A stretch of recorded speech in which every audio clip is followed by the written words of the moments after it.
If everyone's noticed, the last minute before the meeting starts, it gets very quiet in here.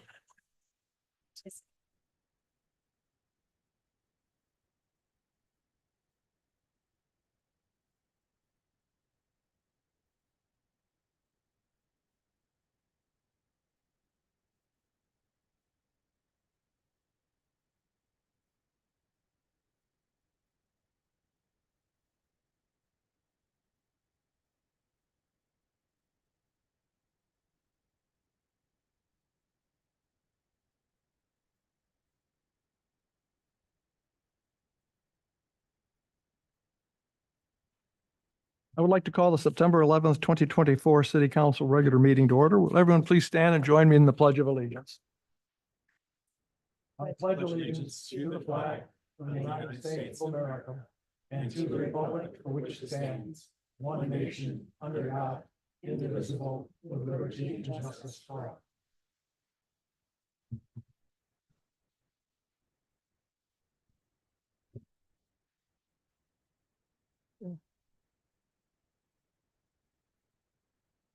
We should take a moment tonight to reflect on the terrorist attack which took place in the United States 23 years ago today. That one single act not only resulted in the loss of many lives, but changed the way Americans and citizens of the world live their daily life.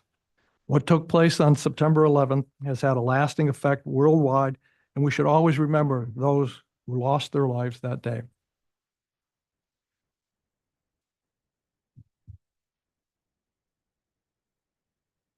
Would the clerk please call the roll? Carey, Present. Chilson, Present. Hutchings. Here. Nelson, Present. Parker. Yes, I'm here. Wackler. Present. You have a quorum. Thank you. May I have a motion to, next item on the agenda is the approval of the agenda and consent agenda. May I have a motion to approve the agenda and consent agenda?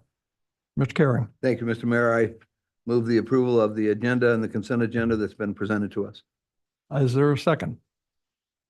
Thank you, Ms. Hutchings. Are there any changes to the agenda or consent agenda? Vice Mayor Parker. Thank you, Mayor Whitney. I move to amend the agenda and consent agenda by adding laydown resolution 2024-030, correcting the technical omission of ordinance 2023-038 regarding the transfer of funds for the city's joint participation in the Kenai Peninsula Borough's Safe Streets and Roads for All Assistance, sponsored by the city manager, and this is agenda item 7.5.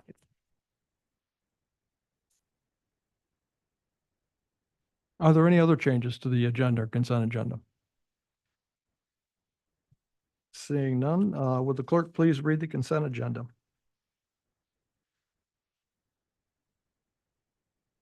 August 28, 2024, City Council meeting minutes. Ordinance 2024-033, repealing Soldotna Municipal Code, Chapter 3.18, Special Assessments, and enacting Chapter 13.21, Special Assessment Districts, sponsored by Vice Mayor Parker. A public hearing will be held on September 25th.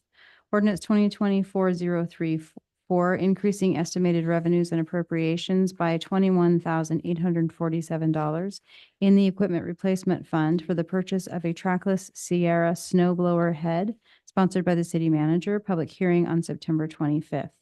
Resolution 2024-028, commending Sarah Duvall for her exemplary achievements and contributions to the community and for being named a 2024 Youth Hero, sponsored by the mayor. Resolution 2024-029, commending Ann Larson and Patty Bircht for their outstanding seasonal employment with the Soldotna Visitor Center and dedicated service to the residents and visitors of Soldotna, sponsored by the mayor. Resolution 2024-030, correcting technical omissions in ordinance 2023-038 regarding the transfer of funds for the city's joint participation in the Kenai Peninsula Borough's State Safe Streets and Roads for All Assistance, sponsored by the city manager. That is your consent agenda. Are there any public comments on any of the items just read by the clerk? Anyone here in the audience wishing to speak on any of those items that were just read by the clerk? Seeing no one here in the audience, I'll take a look at Zoom and I see no hands raised there. Having no one wishing to speak, the approval of the agenda and consent agenda is back before the council. Are there any council objections to approving the agenda and consent agenda? Seeing and hearing none, the agenda and consent agenda are approved by unanimous consent. And now I have a couple of presentations to make, and we'll start out with, if Sarah's here.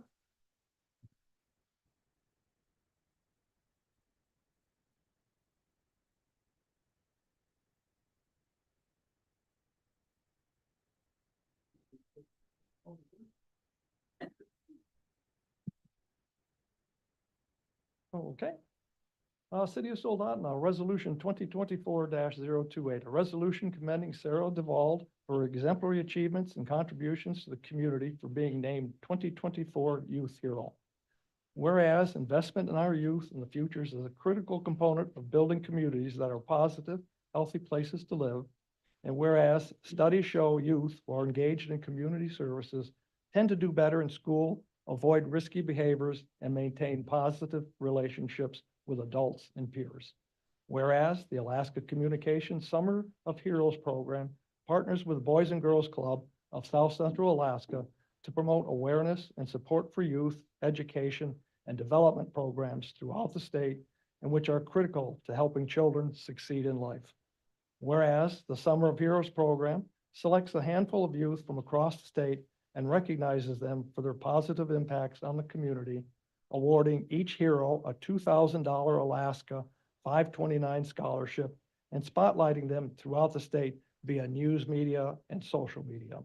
And whereas Soldotna resident Sarah DeVald was one of 7 Alaskans named a youth hero through the Summer of Heroes program for her volunteer work to support the community, demonstrating exceptional dedication and leadership. And whereas Sarah DeVald exemplifies the fusion of arts and science through her exceptional work in wearable art, proving that youth can excel in both fields without choosing one over the other. And whereas Sarah has selflessly dedicated over 850 hours to producing and sharing her unique designs, raising significant funds for Alaska nonprofits, and her contributions were prominently featured in the 2023 and 2024 Trend Alaska fashion shows, resulting in the raising of over $400,000 for these causes. And whereas Sarah was honored by the American Heart Association to design the inaugural gown for Alaska's Red Dress collection in celebration of its 100th anniversary, and is slated to create a second design in 2025, highlighting her exceptional talent and dedication to important causes. And whereas, as a ballet ambassador, Sarah has made a substantial impact on younger children by teaching ballet, instilling lessons of compassion, kindness, physical and mental health, ensuring that ballet is inclusive and accessible to all. And I think there's even more to this. Got to find out where I left off here.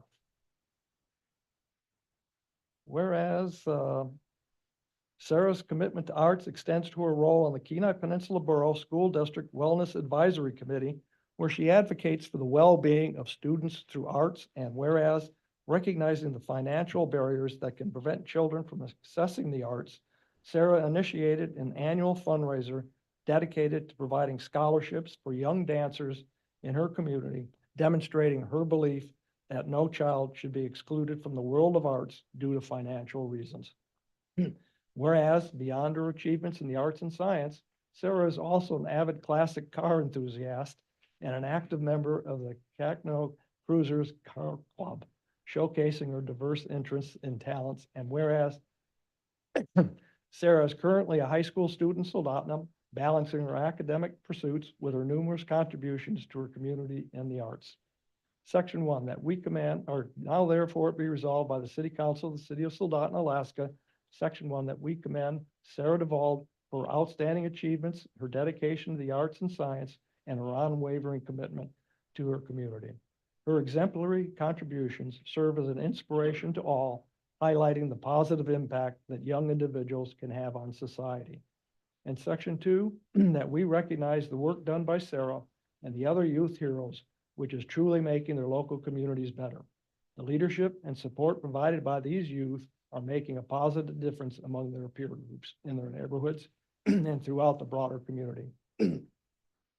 Section 3, that a copy of this resolution presented to Sarah Duvall in recognition of her remarkable accomplishment and her continued efforts to make a difference in the lives of others. This resolution becomes effective immediately upon its adoption, the 11th day of September, 2024.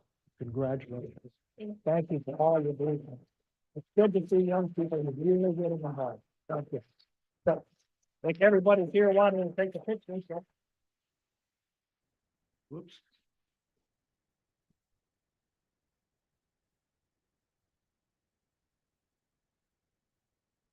I don't know how many cameras I'm gonna break right now. Thank you.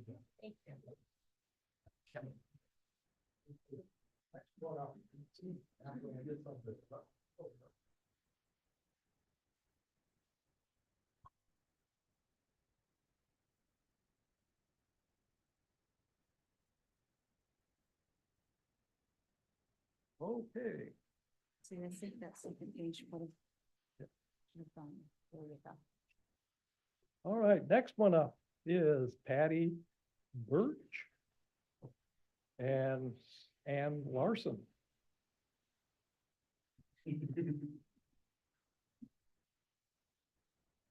As you probably can tell, I'm pretty bad on getting names messed up here, so. Okay, this is City of Soldotna Resolution 2024-029, a resolution amending Ann Larson and Patty Birch for their outstanding seasonal employment with the Soldotna Visitor Center and dedicated service to the residents and visitors of Soldotna. Whereas Ann began her career in the Soldotna Visitor Center in 2015 and Patty in 2018, they hold the current title for the longest returning summer employees in the Visitor Center and have shared their mentoring responsibilities, such as their knowledge, insight, and experience of the day-to-day Visitor Center operations with new mentees since 2019. Whereas knowledge and enthusiasm for the state of Alaska, the Kenai Peninsula, and specifically Greater Soldotna's resources and recreational opportunities are evident in Ann and Patty when they conversed with Visitor Center patrons, leaving those patrons with a more positive impression of our city than when they arrived. And whereas these years of service have been marked by exemplary dedication to customer service, knowing they could be the first impression a visitor has of Soldotna, they have served with sincerity while offering genuine love of the greater Soldotna community and working with residents and visitors.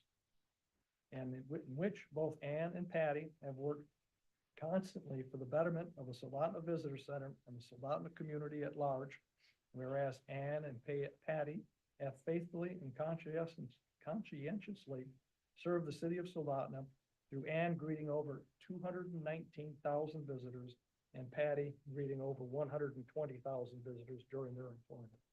Now therefore be it resolved by the City Council of the City of Soldotna, Alaska, that the mayor and city council express their sincere appreciation to Ann and Patty for their dedication in their roles as Soldotna Visitor Center assistants over the last 10 and 7 years, and wish them both great happiness as they begin new chapters in life.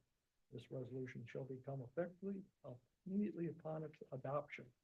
So we have one.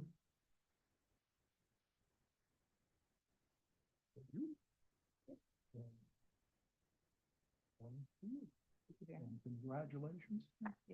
And enjoy your retirement. I really can.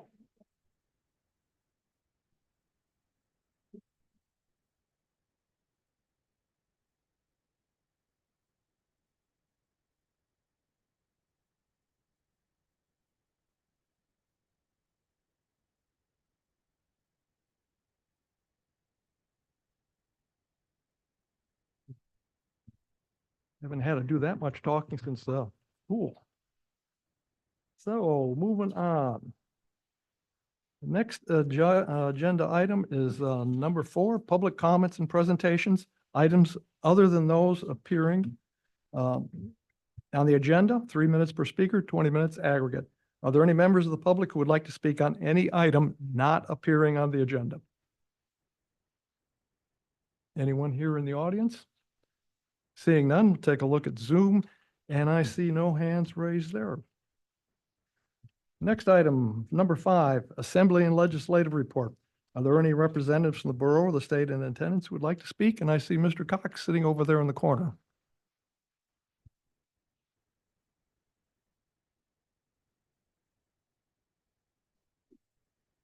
Tyson Cox, Borough Assembly Seat, District 4, Soldotna. I'm just going to share a few items with the council tonight. One of them is at our last meeting, we did pass a resolution putting together a, what are we calling it? A tourism-related impact group. And what that would be talking about is the impacts of the possibility of a bed tax. On that group, the reason it's important to come and talk to you guys about it is the group will consist of 3 tourism-related persons, 4 people from the public, the mayor, 2 assembly members, and then there is a section that says that all 6 incorporated cities within the Kenai Peninsula Borough are invited and encouraged to have a representative attend the working group and join as a non-voting participant in this collaborative working group discussion. So it would allow for folks to come in and participate as part of the discussion, just not be part of that voting group on what recommendation would come to the assembly. And there is a little bit more in that. I can give this to Ms. Bauer if she would like to have a copy of it. You can get them online, but you can have it. I don't need it. The other thing that we did is we did have a committee of the whole at our last meeting to talk about the education bond that passed, 2 years ago now. And I will also give this was the report that was given to us. Often when I come here, the question to me is asked is how are we coming along with Soldotna Elementary? The short answer I have right now is it's not. And part of that is, as this has said, is we were at a projected budget of 21,500,000. The current estimate is right at 35 million. And so it doesn't mean that it won't happen. I think there's just some looking at what we may have to do within the bond to be able to do that. I know there's consideration of what they're going to do with the old prep house. I do not believe it is the wishes of our administration now to move the current the KPBSD over to that building. So there may be other thoughts of how to utilize that. I'm not sure. No one has said for sure if that means that Soldotna L will be there or if Soldotna L will still get some sort of build there. But I do know that the idea is to probably utilize that building for something different than for office space. The other big ones, and part of the reason we're having some of the struggles on here is Seward and Nikiski High, their tracks. They got the new football field and track areas done. It was supposed to be 4.5 million and that ended up costing 8 million. So it just is sucking up some of that money on the top end on even some of the smaller projects that were put into this. Even the one at KCHS, where everybody's seen the work going on over by the football field, that was scheduled at 500,000, ended up coming in at 870,000. And so I'm just giving those as examples of where the costs have gone. It's not necessarily anything that they did wrong when bidding these out and figuring out what it was 2 years ago, but it has now changed significantly. I know one of the ideas is to definitely go back and look for what the estimates would be now, because it's very possible that they would be different from what they were before. I don't think they're going to go down a whole bunch. I don't think materials and things have gone down. Anyways, I'll give you that to you too. And then we had, I was just going to mention that we also approved with 8 yeses and one absent, the joint resolution to try and get the Board of Fish down here that you guys also signed on to. So hopefully the other cities will in the next few weeks in their meetings. It would be very strong if we can send it with everybody also wanting that to happen. And then I was going to mention, this was a few meetings ago, but I wanted to make sure that it was known here that we did incorporate the city's riverfront development plan into our comprehensive plan. And so that passed the assembly. It was unanimous. I don't know if anyone was gone, but I know it was unanimous of that day. So that's all I have. If you have any questions. Mr. Carey. Thank you. And I appreciate always all your remarks and your information. Has the money for the bond, has the bond money for Soldotna Elementary, has it actually gone out and for bid? Not all of it. We have not bonded all of it yet. So has some of the Soldotna elementary bond money been, I don't think it has. I don't think that money has yet at all. okay, good. Because I would hope that we would not be collecting interest on a bond that we're not planning to build. No, and I don't think they did it per project. I think it was in a couple tranches is what's happening. Thank you. Anything else? Vice Mayor Parker. Thank you, Mayor Whitney. Thank you, Assemblymember Cox, for coming tonight. The cost overruns for Seward and Kenai High School, where did those funds come from to pay for those cost overruns? As of right now, they're using the bond funds to do that. And so there are a couple of the items on there. I know one item that was discussed heavily about, and well, even on here, because what this is just is a spreadsheet with project status on them. And one of the statuses for the maintenance shop for the KPB and KPBSD on hold, and that was 5 million. And so some of those projects are probably the ones that are not going to happen or not nearly going to happen as much. I know a couple of the other ones they were talking about. There's 2.5 million on here for parking and routing of schools. I know that needs to stay on there, but they're definitely going to take a look at which ones are the most necessary and which ones are not. So those are a couple of them that are up for how are we going to do it. Soldotna's siding repair was going to be the whole building. Now it's only going to be, I believe, the front facade of the building at this time. So there are some things that are changing within that to accommodate for some of these. Basically, you're trying to still get most of the projects. They're just getting smaller and smaller. Any other questions from the council? Saying none, thank you very much for your Thanks. comments. Can I bring these up? Sure. Johnny. Nobody wants it.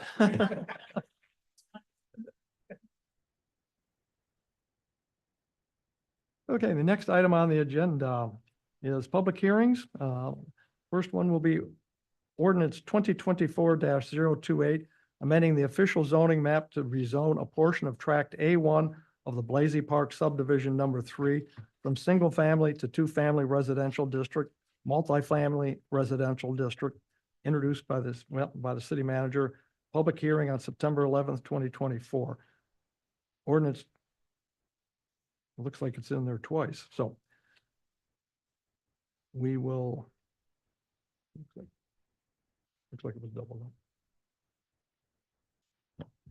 up. May I have a motion to enact? Vice Mayor Parker. Thank you, Mayor Whitney. I move to enact ordinance 2024-028, amending the official zoning map to rezone a portion of tract A1 of the Blazy Park subdivision number 3. May I have a second, please? Thank you, Ms. Hutchings. I'll report from the city manager. Thank you, Mr. Mayor. I am going to request that Ms. Mitchell provide a report this evening.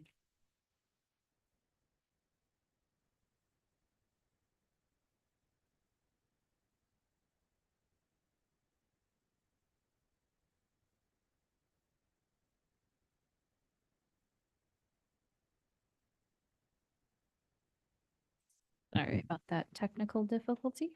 So through the city manager, thanking city council and members of the public. So I'll be presenting ordinance 2024-028 before you. And this is a petition for a rezone, in essence, an amendment to the zoning map from single family to family, multifamily, because it's a split zone, to the portion that is single family to multifamily altogether. So the portion is what's hashed out here, tract A1 of the Blazy subdivision number 3. The entire parcel itself is approximately 10.66 acres. And the eastern portion that you don't see hashed out is where it's currently zoned multifamily, and the portion that the petitioner is asking to be rezoned is currently single family, two-family residential zoning district. And currently with the parcel, the subject parcel, there's 3 dedicated right-of-ways to it. When it comes to amendment procedures within our code, Soldotna Municipal Code 17.10.435, this is our process on how we go through a petition, whether it's a zoning code amendment or a zoning map amendment. The first step is a complete application, and within that is an initiation of amendment, which talks about minimum lot size.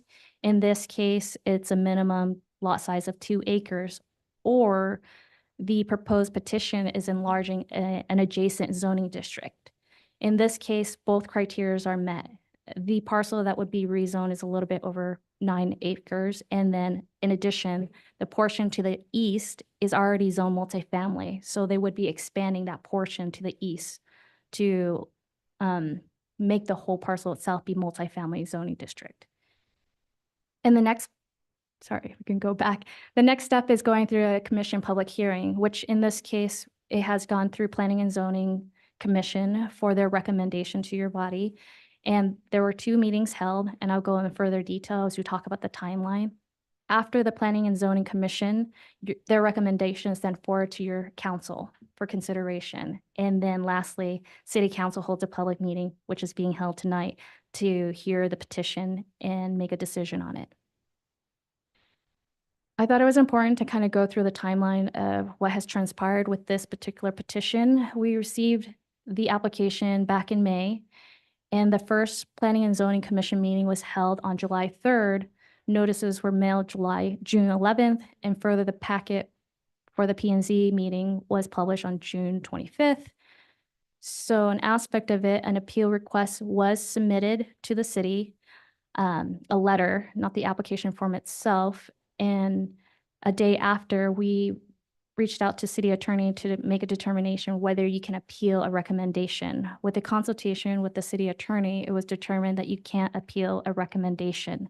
So administration issued a letter back to the applicants who submitted the letter and denied the appeal. Further, we held a second meeting because it was brought to the attention that there were 2 errors made with the public noticing. First, the year was incorrect. It said 2023 when it was obviously intended to be 2024. And further, there were a few property owners within the 300-foot buffer that did not receive a notice. So administration decided it was best to bring back the hearing, the item back to Planning and Zoning to acquire additional public comments. And that was what the second meeting was held for. And further, with City Council packet, an ordinance is introduced. Packet was published, and here we are tonight with the packet being published on the 5th, and laid down materials were published the following day, in addition to the adopted minutes of P&Z, which is required as part of the amendment procedures. So before you is the existing and the proposed zoning district. To your left is the existing map as it is, as noted. And I'll go over the colors because it is hard to see. In yellow is your commercial district. And then in the lighter green is your industrial. And then the bright green is your parks and recreation. And the blue is your multifamily. And the purple is your single family, 2-family zoning district. As you can see, the hash area is what's being proposed to be rezoned from what is today single family, 2-family to multifamily, of what you see on the right to be completely all blue in one zone, one parcel, one zoning district, to address the split zoning, the parcel as it is today. So a little bit that I want to dive into is, again, I want to dive into the split zoning. I know there has been concerns about this is a split zoning. However, split zoning typically is a zone that there's nothing around it that is adjacent to the zoning that is being proposed. Like if a commercial came into this lot was being proposed, that probably was split zoning because you're surrounded completely by residential use. I think our code addresses split zoning by making a parameter of minimum 2 lot acre or an enlargement of an adjacent zoning district. And both criteria are met with this petition. So I wanted to address the concern about spot zoning. My apologies. I didn't mean split zoning. So in addition to that, surrounding uses are primarily single family, and there are multifamily to the eastern portion. The southeast corner and 2 lots across the street are multifamily. So it's not completely single family. There are a few multifamily where you see the existing multifamily zones, and this would enlarge that furthermore. And when it comes to rezone requests, it's important to compare what is the existing code for the zoning district and what's being proposed. So in this table is your general development standards when it comes to lot size, lot width, coverage, height, and setbacks. What's highlighted in red are the areas where there are changes, in which case I'm going to go from top to bottom here. Your minimum lot width from the current zone, it's allowed 70 feet, your lot width. With the multifamily, the minimum requirement is 90-foot width lots, if this to be subdivided. And then going further down, building height, there is going to be a change. Current zone right now would allow 36-foot building height, maximum building height. With a multifamily zone, it would be potentially allowed to be 48 feet. So that would be an increase of 12 foot in height. And when it comes to your side yard setback for buildings, the only difference here is when it comes to your side yard is currently it requires a 5-foot setback. In a multifamily, it requires a greater distance of 10 feet. So there's an increase if it was to be changed to a multifamily, a greater setback for your side yard. A little bit about minimum lot size. I think it's important to note, and there's the asterisk at the bottom, is the minimum lot size was the same for starting. The first 2 unit in a multifamily starts off at 8,400. Anything additional for additional units requires an additional 1,600 square feet. So I want to discuss that because I know there's been numbers thrown out about how many units. When staff kind of calculated the general numbers based on that, approximately 253 units. And that's like building it to the bare minimum standards of just the lot size itself, of how many units could be on this 10.66 acres.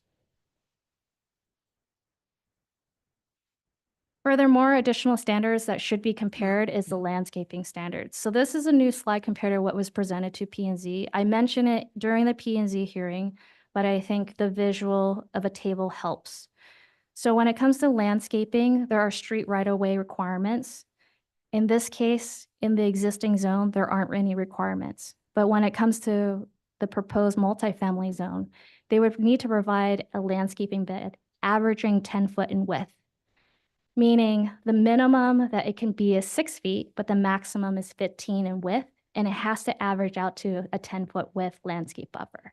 And within that landscape buffer, every 10, 15 feet, center of the tree would need to be a tree, every 15 feet max. That's the maximum distance from the center of a tree. And so in addition to just the landscape bed, there will be tree requirements along the street frontage in a multifamily where a single family, 2-family zoning district does not require so.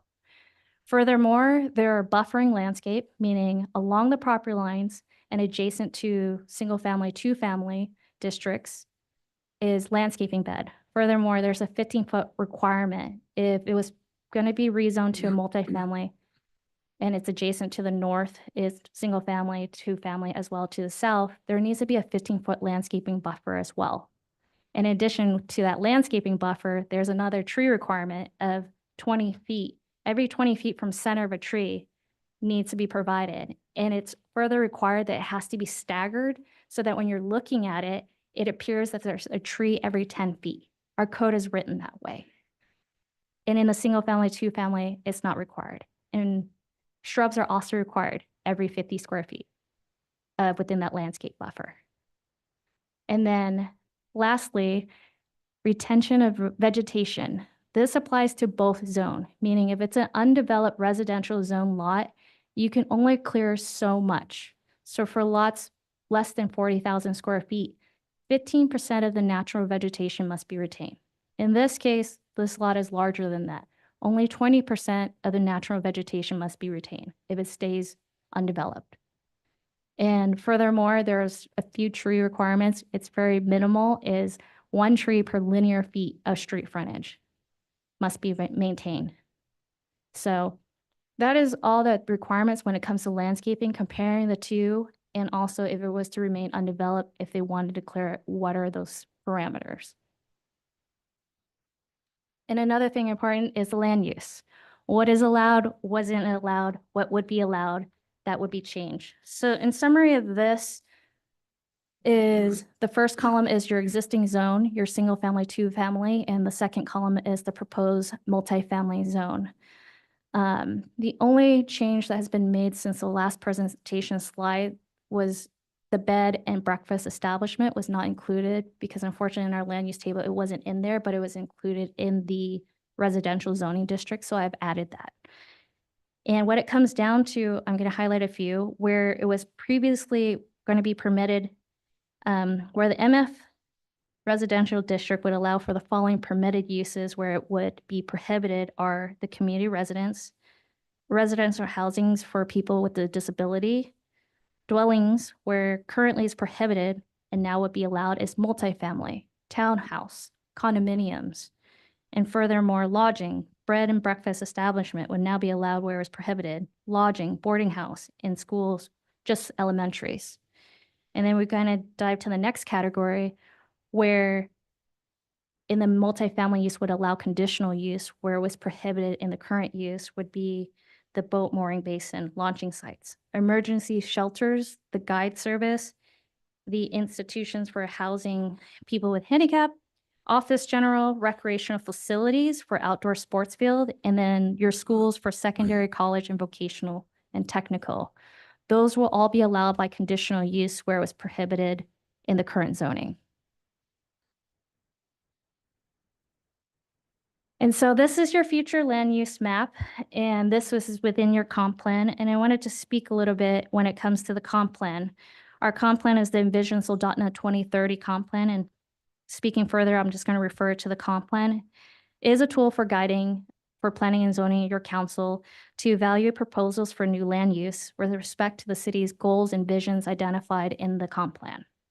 So the purpose of the rezone would support neighborhood goal number 1, to encourage a diversity of housing options for people of all ages, incomes, and household size, and additionally support general land use number 6 to continue to monitor available land supply and evaluate the need for the different land use regulations. And so speaking upon this future land use map, in which is on page 6 through 3 of the comp plan, it classifies the subject parcel as urban residential.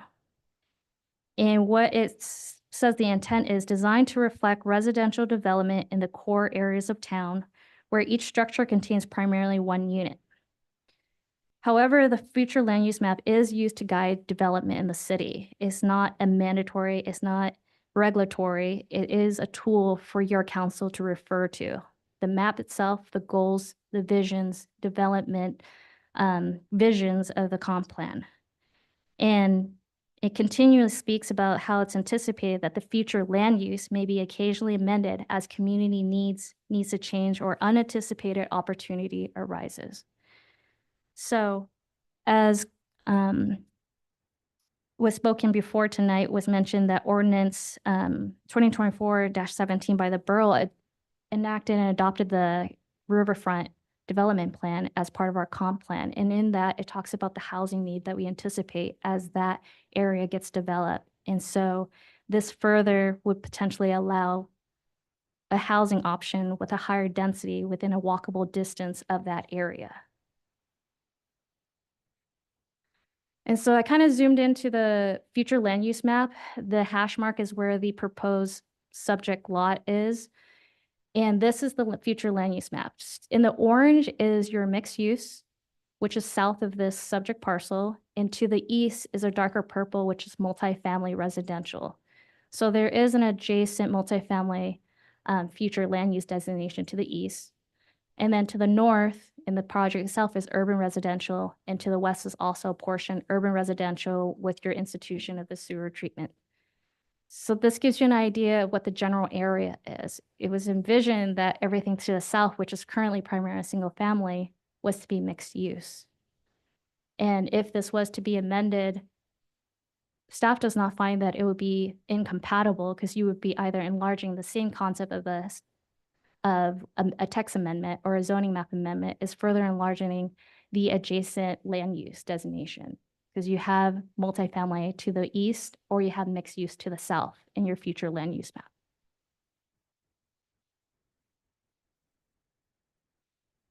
So this is a map with the existing residential housing. This data was pulled from the borough. What was presented before P and Z was usage of parcel. That was a different data type, was, in my opinion, inaccurate after staff looked at it further, and we dove into data that the borough had, and this is more accurate of usage of buildings on a parcel.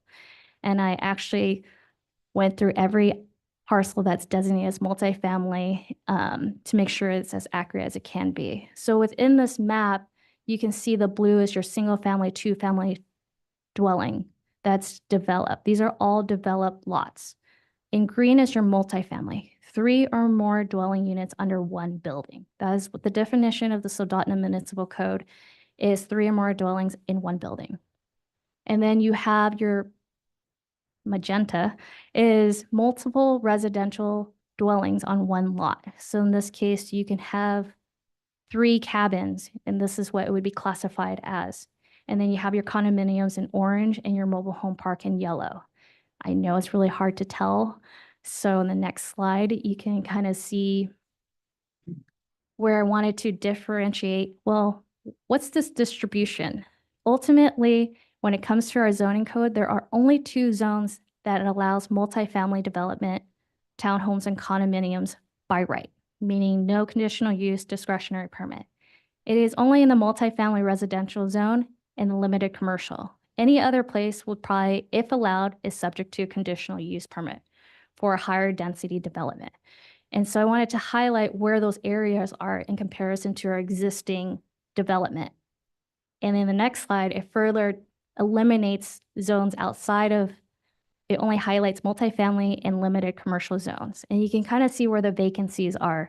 And ultimately, the center off Redoubt to the south, you can see while it's zone multifamily, majority are single family development or 2-family development. And these are the only areas in the city of Soldotna that are either multifamily or limited commercial, where high density residential are allowed by permitted right. So I just wanted to give context there. So when it comes to zoning amendment, and this is what I find from staff and code as well to support, is these are key considerations that needs to be reviewed.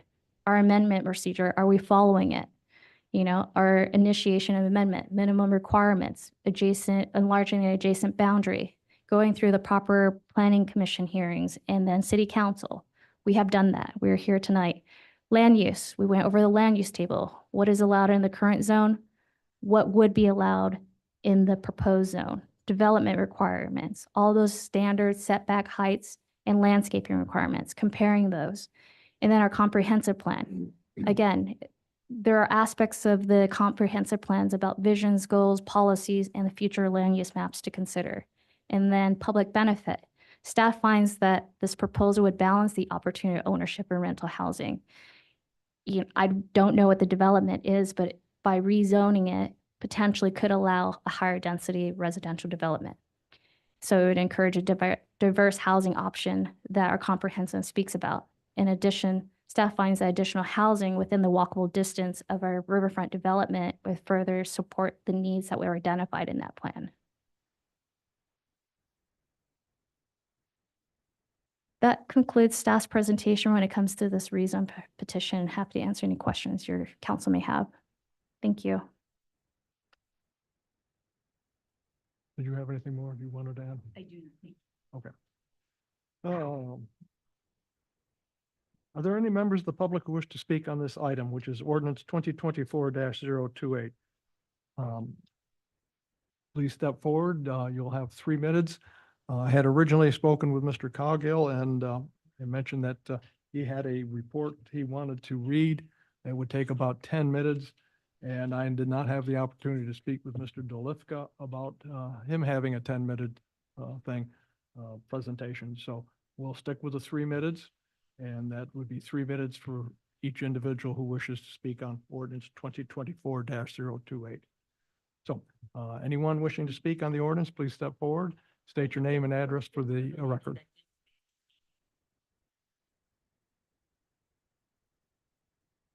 My name is Kathy Madison. I currently own 3 homes within the city of Soldotna. If you could go back to your very first map, that was the purple and what have you, you said that there was 3 accesses into that parcel. 3 road access. I'd like to know where your road access are going to come in right from, There's three road accesses. One comes off of South Fireweed. There's another one that comes on to, oh.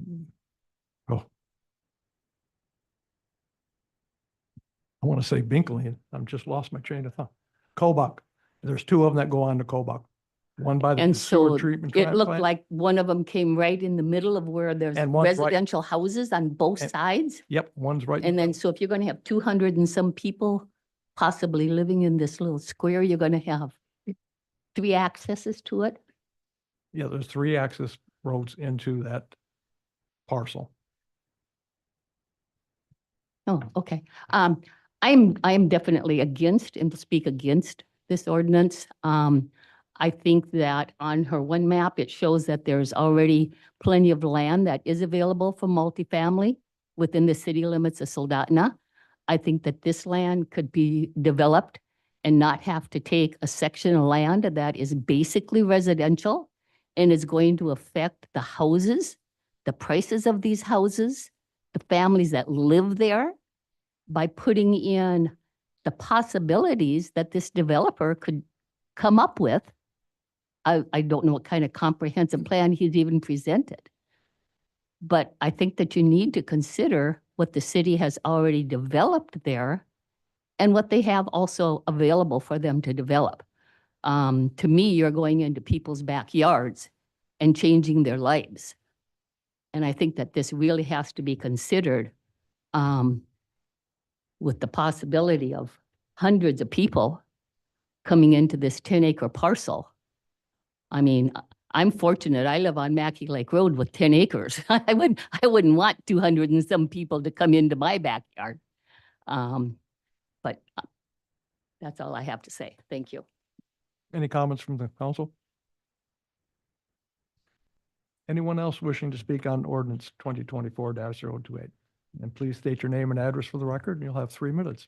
Sure. My name's Bob McCard. I live at 235 Stacy Drive, and I'm opposed to ordinance 2024-028. I am in favor of affordable single-family housing.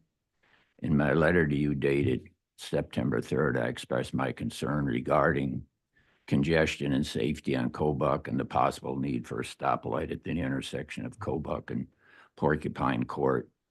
Prior to the August 7th Planning and Zoning meeting, 13 letters were sent to the commission in opposition to the rezoning. In addition, a petition against the rezone was signed by 42 people. At the August 7th meeting, 13 people spoke in opposition to the rezoning, and 3 people spoke in favor of the rezoning. The 3 in favor were the Tract A1 owners. When attendees were asked to raise their hands as opposed to the zoning or for the zoning, 27 people were opposed and 2 were for. The 2 in favor were the owners. 1 of the other owners had left. I encourage you to vote against the rezone. If you feel that you need more time to obtain additional information, I suggest that you table ordinance 2024-028. I appreciate all the time and energy that you devote to the council. Thank you. Thank you, sir. Anyone else?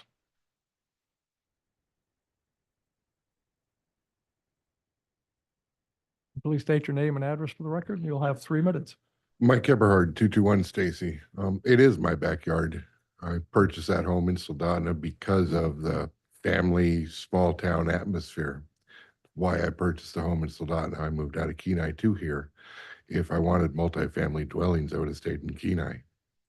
I'm not opposed to a single family, dual family home, but multifamily dwellings, 200 some odd people, that's too much. That's not what Soldotna represented to me when I purchased here 10 years ago.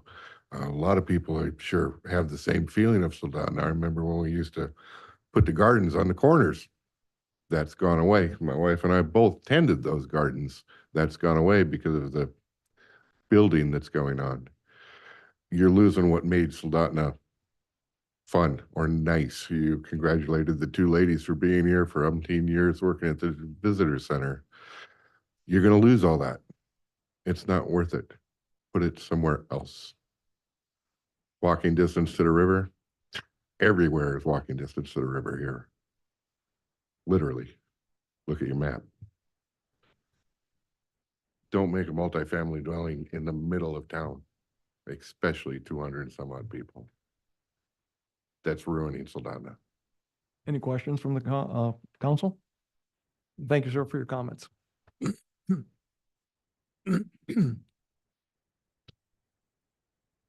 Hi, my name is Tim Cashman. I live on Page Street in Soldotna, Alaska, and I've been a resident here for over 43 years, and I do own some properties adjacent to the proposed zoning change. I'd like to remind the council that the residents of the city are the ones that decide what happens here, and you do not need to follow the recommendations of staff. I have the utmost respect for the applicants and wish them tremendous success in developing their recently purchased property within the current zoning limitations. Prior to today's meeting, there were 2 planning and zoning sessions that were nearly every seat was filled in this building. There are 47 Soldotna residents who live or own property within 300 feet of the proposed zoning change. From the notified property owners, the Planning and Zoning Commission received, and this is what I counted, 42 signatures in opposition, 22 written comments in opposition, over a dozen personal testimonies in opposition, and Planning and Zoning did not recommend passage. To date, I'm not aware of a single Soldotna resident who has submitted any comment in support for the zoning change. The city has a duty to protect the residents, their homes, and their neighborhoods from potential harm. Zoning is one of those protections. The past, current, and future zoning from 1967 through 2030 all agree that this parcel should be single-family and two-family or similar designation. This decision wasn't an accident or a mistake. It was based on decades of careful planning and community development and input. Despite significant opposition, no work session, no clear plan, no proposed project, no obvious benefit to the city, no shortage of already available multifamily land, staff has recommended changing the largest remaining single-family, two-family parcel in town to multifamily zoning. Staff has argued precedents and a whole bunch of other stuff I don't agree with, but the examples that they cite do not compare to the gravity of the situation, and their unwillingness to consider the community input is nothing short of astonishing. It is important to note that the current multifamily rules would allow up to 250 units to be built on this 10.66 acre property with a maximum height of 48 feet. Due to the extremely high development costs, a small project on this large parcel is unlikely to be economically feasible. When making your decision tonight, I urge you to consider the potential long-term effects on this city and the surrounding residents. I thank you very much. Any questions for Mr. Cashman? Seeing none? Thank you. Thank you. Next.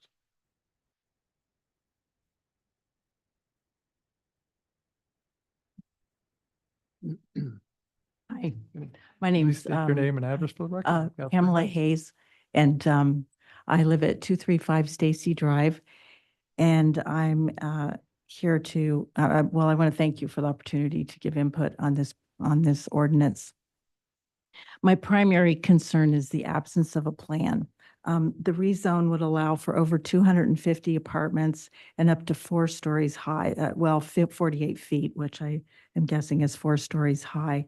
I believe that Jeff Delifka had indicated that the owners were not planning on building anything this extensive, but it could possibly be done. And after the rezoning, they could sell it to someone else who doesn't care as much about the community as they do, and they could build that many units. So I'm hoping that you might consider tabling this proposal until the owners can present a plan regarding what they intend to build, or decline the rezone. Another thing I hope you keep in mind are recent changes in population projections. The Alaska Department of Labor and Workforce just changed their projections through 2050. And I sent you all a letter about this with the link to the predictions. Basically, it says that the Kenai Peninsula Borough is projected to grow at a maximum of 1%, and possibly to the point of decline to minus 0.3%. The River Development Plan already has 286 apartments in the plan from what I've read, along with 68 townhomes. It's my understanding I talked with a couple different realtors. One of the realtors told me that, both of the realtors told me that apartments and single-family homes are both needed, affordable single-family homes. And one of the realtors said that she thinks that one of the reasons apartments are in demand is because there aren't enough single-family homes. And it seems to me if we want our population to grow or at least stay stable here, it fits with that intention to build more single-family homes to encourage owners as opposed to renters. Finally, I am happy to hear the additional information from Linda about the green space. And I hope that whatever's built, that sidewalks and bike paths will also be included. Because on Stacy Drive right now, the other part of Blazy Park, it's a common place for people to come and walk because it's a cul-de-sac. But there are no sidewalks and no bike paths. So we routinely have parents with little kids in strollers and elders and people with disabilities and kids on bikes that ride, and we're all in the street doing those things. So I hope that yeah, you'll either decline the rezone or table it until we hear a plan. Thank you. Thank you for your comments. Any questions from the council? Thank you.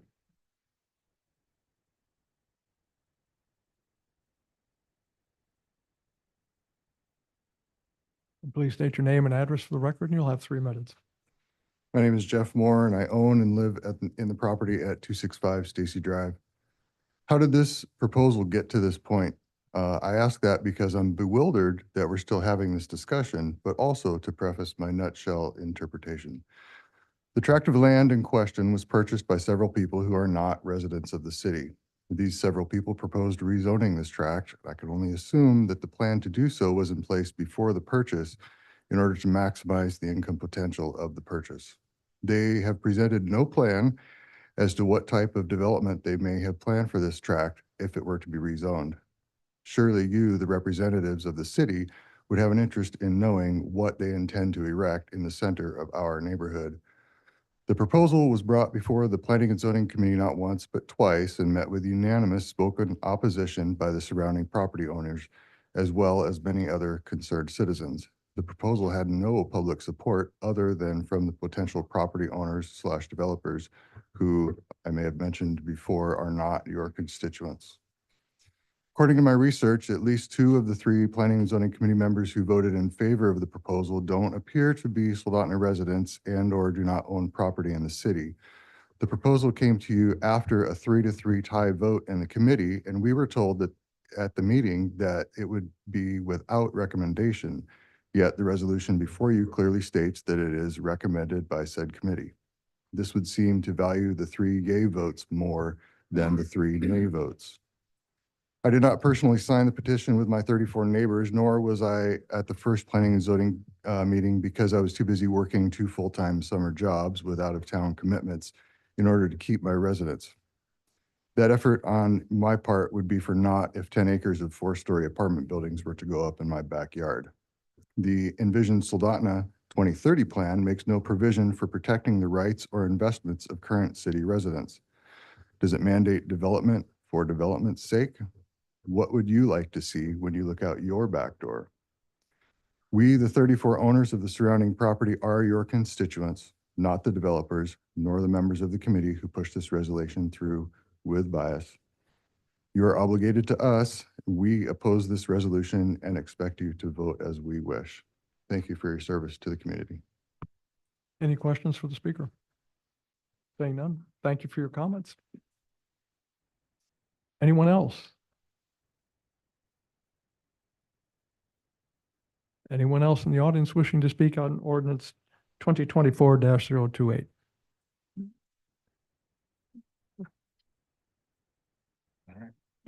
Please state your name and address for the record, and you'll have 3 minutes. Thank you, Mayor Whitney, council members. Paul Ostrander, do not live in Soldotna. I actually live on K Beach. So I became aware of this zoning amendment a couple months ago.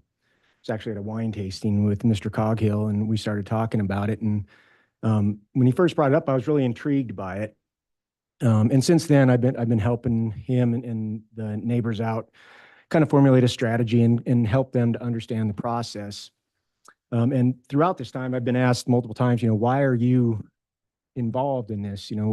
Why are you involved in what the city of Soldotna is doing? And I'll start with saying that I haven't been paid anything for this.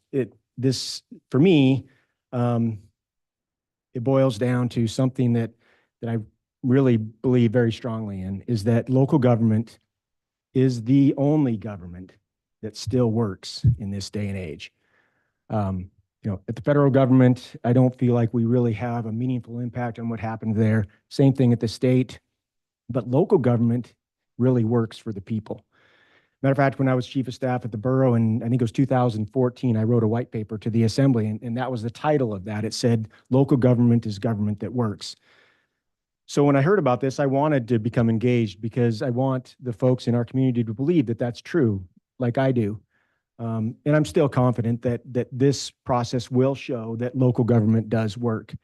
But I wanted to explain myself a little bit why I've been engaged in this. I do truly believe that this council is going to make the right decision tonight and show these folks, your constituents, that local government still does work because I believe that it does. That's all I've got. Thank you. Any questions from the council? Saying none, thank you. Next speaker. And please state your name and address for the record, and you'll have 3 minutes. Brian Shackleton, live at 385 Lingonberry Lane, Soldotna. Also an owner of an adjacent property at 364 South Cobuck.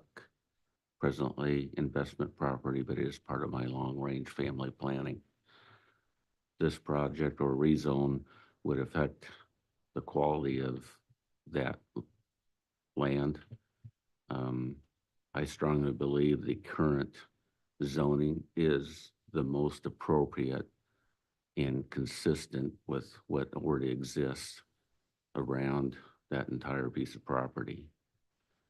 I don't believe there is a demonstrated need for that much multi-family property. There are other places that can be developed, and the multi-purpose or the multi-family has way too many different possibilities that can be done other than just residential. Also, with other commenters, I don't like that there's been no proposal.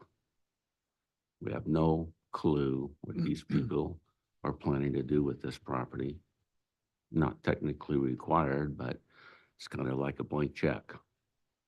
The property is purchased with the present zoning, and they should have done their due diligence with that in mind.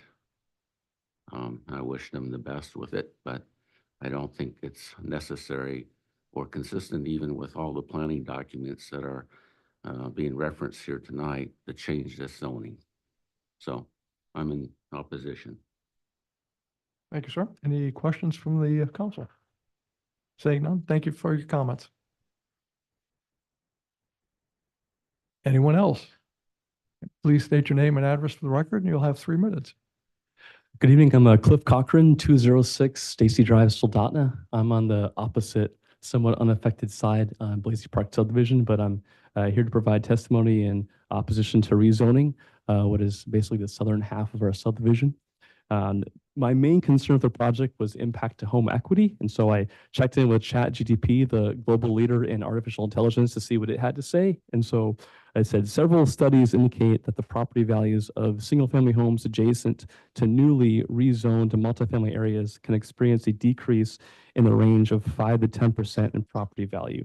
This range is often observed in areas where multifamily development significantly change the neighborhood's character, increase traffic, or impact privacy and aesthetics, end quote. And it goes on to say that in some cases, it's upwards of 15%.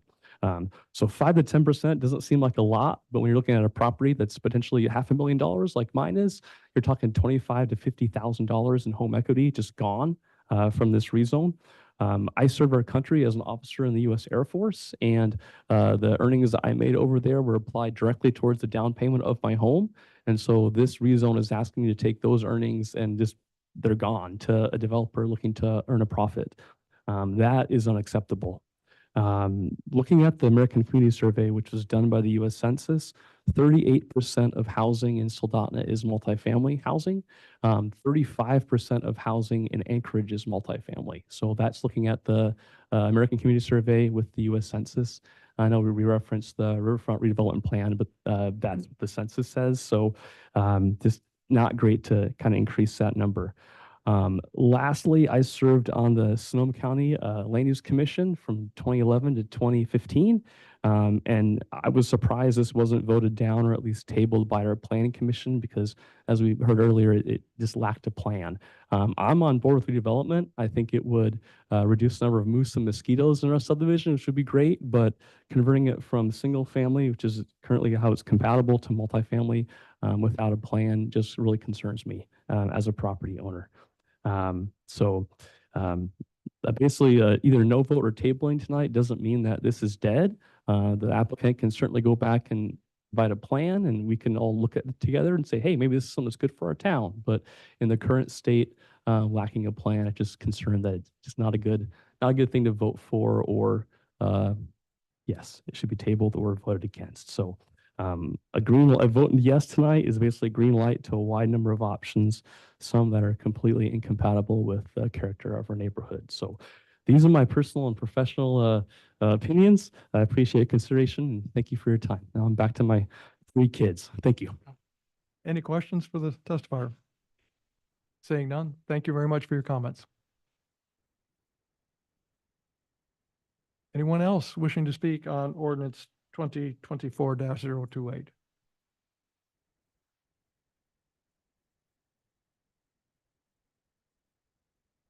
Anyone else in the audience wishing to speak on? Okay.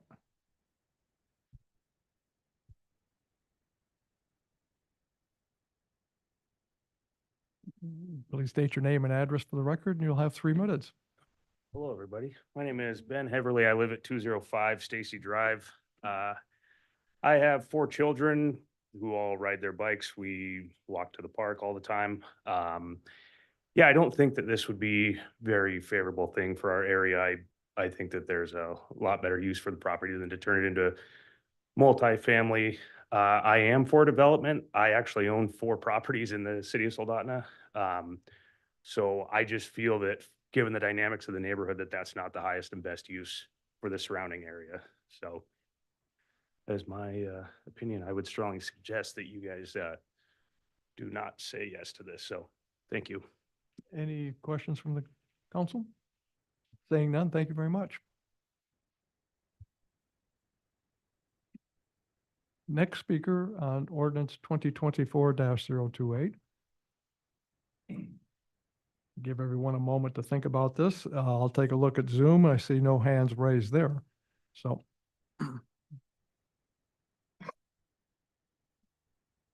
please state your name and address for the record, and you'll have 3 minutes. My name is Carol Callis, and I live at 279 Stacy Drive. Mayor Whitney and council members. When a city council is considering legislation, it is important that the information provided by city staff is factually accurate and unbiased. As the process has unfolded to rezone a portion of Tract A1, a Blazy Park subdivision number 3, from single family to multifamily, some of the information that has been provided to the Planning Commission and now the council appears to miss that goal. There are 3 instances where city staff has provided information that was either inaccurate, misleading, or incomplete. And in all cases, this resulted in information being provided to the Planning Commission and now the council that is biased towards approving this zoning amendment. It is difficult for a commission or a council to make good decisions unless those decisions are based on good information. I will list the 3 instances of concern in the order they occurred. Number 1, map provided to the Planning Commission showing multifamily development in the city. A map was provided at the August 7th Planning and Zoning Commission meeting that was intended to represent the areas of the city where multifamily dwellings had been developed.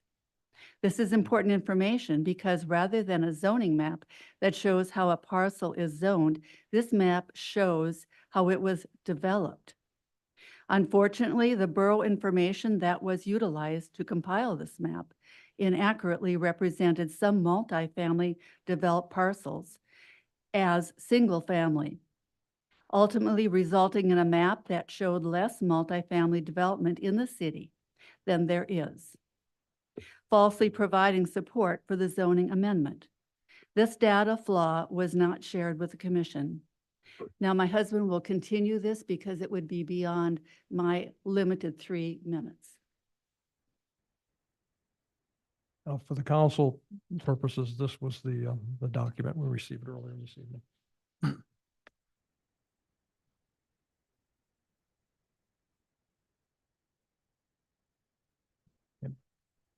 Please state your name and address for the record. You'll have Greetings, 3 minutes. council. My name is Gene Callis. I also get to live at 279 Stacy Drive with the lady that just testified. Goals provided by staff used to support the zoning amendment. There are 2 goals provided by staff that support the zoning amendment. Unfortunately, in both cases, only a portion of the goal was provided to the commission. They were truncated to make them appear to make more strongly support the zoning change.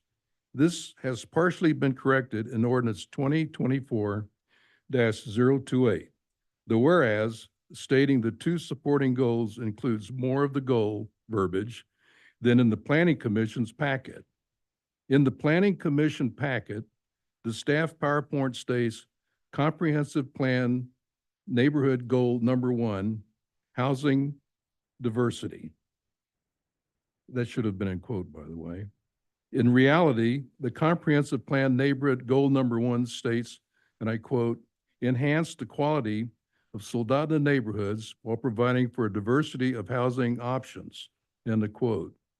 Also in the Planning Commission packet PowerPoint, the staff cite the comprehensive plan general land use goal number 6 as quote, need for land of differing zoning designations, end of quote. The actual verbiage in the goal number 6 is, quote, continue to monitor available land supply and evaluate the need for land of different zoning designations, end of quote. In both cases, the verbiage of the actual goal and the verbiage provided by staff are markedly different, and in both cases, the omission of a portion of each goal creates the impression that the comprehensive plan not only supports but anticipates a zoning amendment like this. In actuality, neither the neighborhood goal number 1 or general land use goal number 6 appear to provide support for the zoning amendment. And needless to say, I'm against the approval of this zone change. Thank you.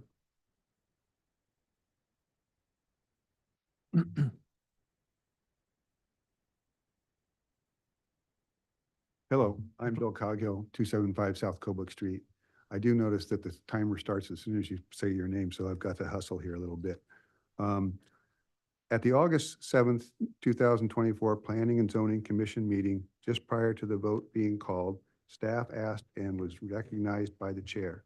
Once the staff had the floor, they provided a verbal report citing 4 ordinances that had been passed by council in the past 3 years and that amended zoning and conflicted with the future land use map in the comprehensive plan. In all cases, comparing them to the zoning amendment in Ordinance 2024-028 is questionable. The first ordinance, 2019-05, that amended zoning for 3 parcels from rural residential to commercial. While one of the parcels did not conflict with the future land use map in the comprehensive plan, the majority of this rezone was in harmony with the plan. And the one area that it was not was included to provide consistency with the surrounding parcels. Additionally, there was no opposition to this change. The second ordinance, 2022-30, amended the zoning on a parcel from commercial to residential. This parcel was designated as commercial in the future land use map in the comprehensive plan. However, the parcel was away from the Sterling Highway and any concentrated commercial development and had rural residential properties to the north, south, and east. Additionally, the zoning amendment was non-controversial.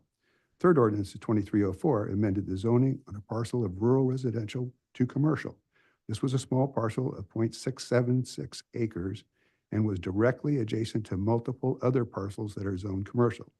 This zoning amendment was in harmony with the future land use map in the comprehensive plan and was non-controversial.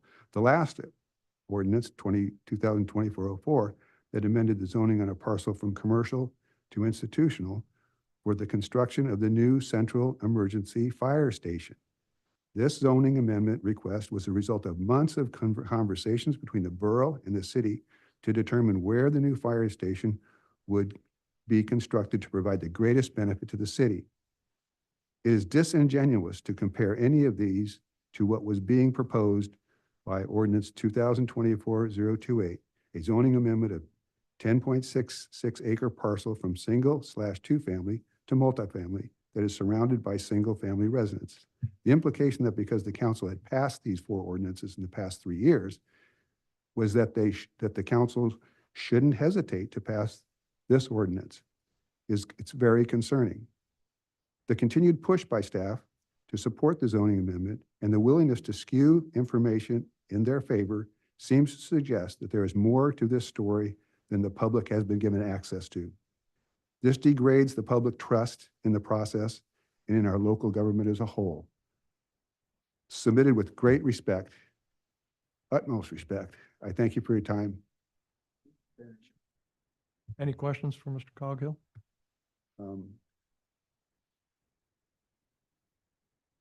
Thank you. for your Thank you comments. so much. Appreciate it. And I certainly appreciate all the work and dedication council members put in for very little compensation. And I very much appreciate it. Thank you very much. Anyone else in the council chambers wishing to speak on ordinance 2024-028?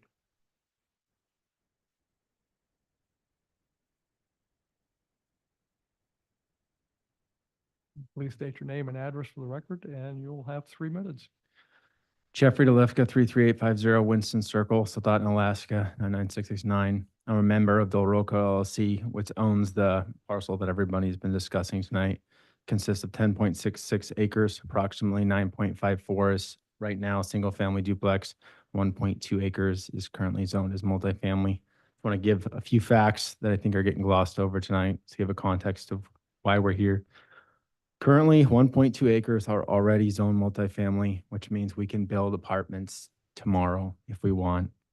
We do not currently have a plan for this parcel. The main reason we have not developed a plan yet is the future cost of any development, whether single family, multifamily, or blend, is going to cost hundreds of thousands of dollars, if not millions, when you include utilities, streets, dirt work, and the property is currently split zone. The intent of this application was to present the city with an option before developing a plan. Do you want 30 to 40 single-family homes, 60 to 80 duplex units, or something else? As mentioned, the rezone would allow for maximum flexibility for a developer to create a plan that addresses the future needs of the city. Unfortunately, this has spiraled into discussions of a 250-unit apartment building, the need for moose sanctuaries, and a portrayal of apartment tenants as drug dealers and thieves. It's reached a point where I'm not even sure I want to be a part of developing it. The second fact is this property will be developed. Some people believe that if this ordinance fails, there will be no development. There's only one question as to what kind. One of the major issues presented is that most letters of the residents, they are asking that they should be involved in the development. To date, do you know how many people have reached out and wanted to sit down with me and talk about the development plan? I'll leave that to you, talk to them. That's what's the most disappointing with this entire process, is I personally know a vast majority of people here. I wish that some of them would just come down and sit, because we are still gonna have to develop it, and it's gonna get hard to sit across the table and have these discussions. I attended Skyview High School, and I've lived in the city of Soldotna, or the Soldotna area, my entire life, excluding for when I was at school. I own a business in Soldotna, which have been located in Soldotna for over 30 years. I mention this because there's been accusations that I don't have a vested interest in Soldotna, which frankly I find kind of insulting. Besides the obvious fact that I own 11 acres in Soldotna, which is substantially more than most, I have always been and continue to be fully vested in the success of the city of Soldotna. Whether I currently live within the city limits or not, few people are as active as trying to make this city a better place than me. I respectfully ask that you make this decision based on what you believe is in the best interest of Soldotna as a whole and for its future residents, rather than who is for or against this project right now or who owns adjacent properties. At this point, given what has transpired in this process, I'm so disappointed. I have no idea if I will be involved in this future development or just sell it. So the decision should be made on what could be placed there. However, this is one of the largest tracts in the city of Soldotna, and it's right in the center, and development is key to the future growth of the city. Regardless of your decision tonight, I appreciate your time, and I have no hard feelings toward council, the Planning and Zoning Commission, or staff, and I appreciate many of the community members who provided positive feedback, and I look forward with talking to those people about future developments of this project. Thank you. Any questions for Mr. DeLufka? Seeing none, is there anyone else in the audience wishing to speak on ordinance 2024-028? Going once, going twice, last chance. Okay, no one else here in the audience wishing to speak on it, and there are no hands raised on Zoom. Okay, having no one else wishing to speak, the item is back before the council. Council comments. Mr. Carey.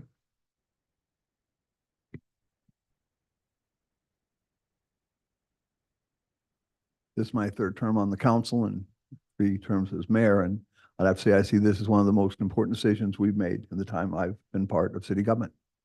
It is, again, a very significant part of land. I would say it's pretty much in the heart of the city. What I've heard from numerous individuals is their concern that this would be used almost as if it were a battering ram in the heart of the city to destroy what they now have in place. It is not uncommon that human beings, when they feel they are faced with danger, that they become very defensive. And becoming very defensive, they see the possibility that the very worst could take place if it's not stopped. I believe that the city has a very important role. First of all, look at the process that we follow. I was concerned in the earlier report given tonight that, again, since the planning and zoning had a recommendation, it couldn't be appealed because recommendations can't be appealed. Well, in any decision, make it a recommendation and it holds, I guess. I didn't like that. On page 15 of the 91-page report, it said that this process, this application that staff recommends is consistent with some portions of the comprehensive planning, with the comprehensive plan, and inconsistent with some portions. I'd like to have heard much more about what was the inconsistencies.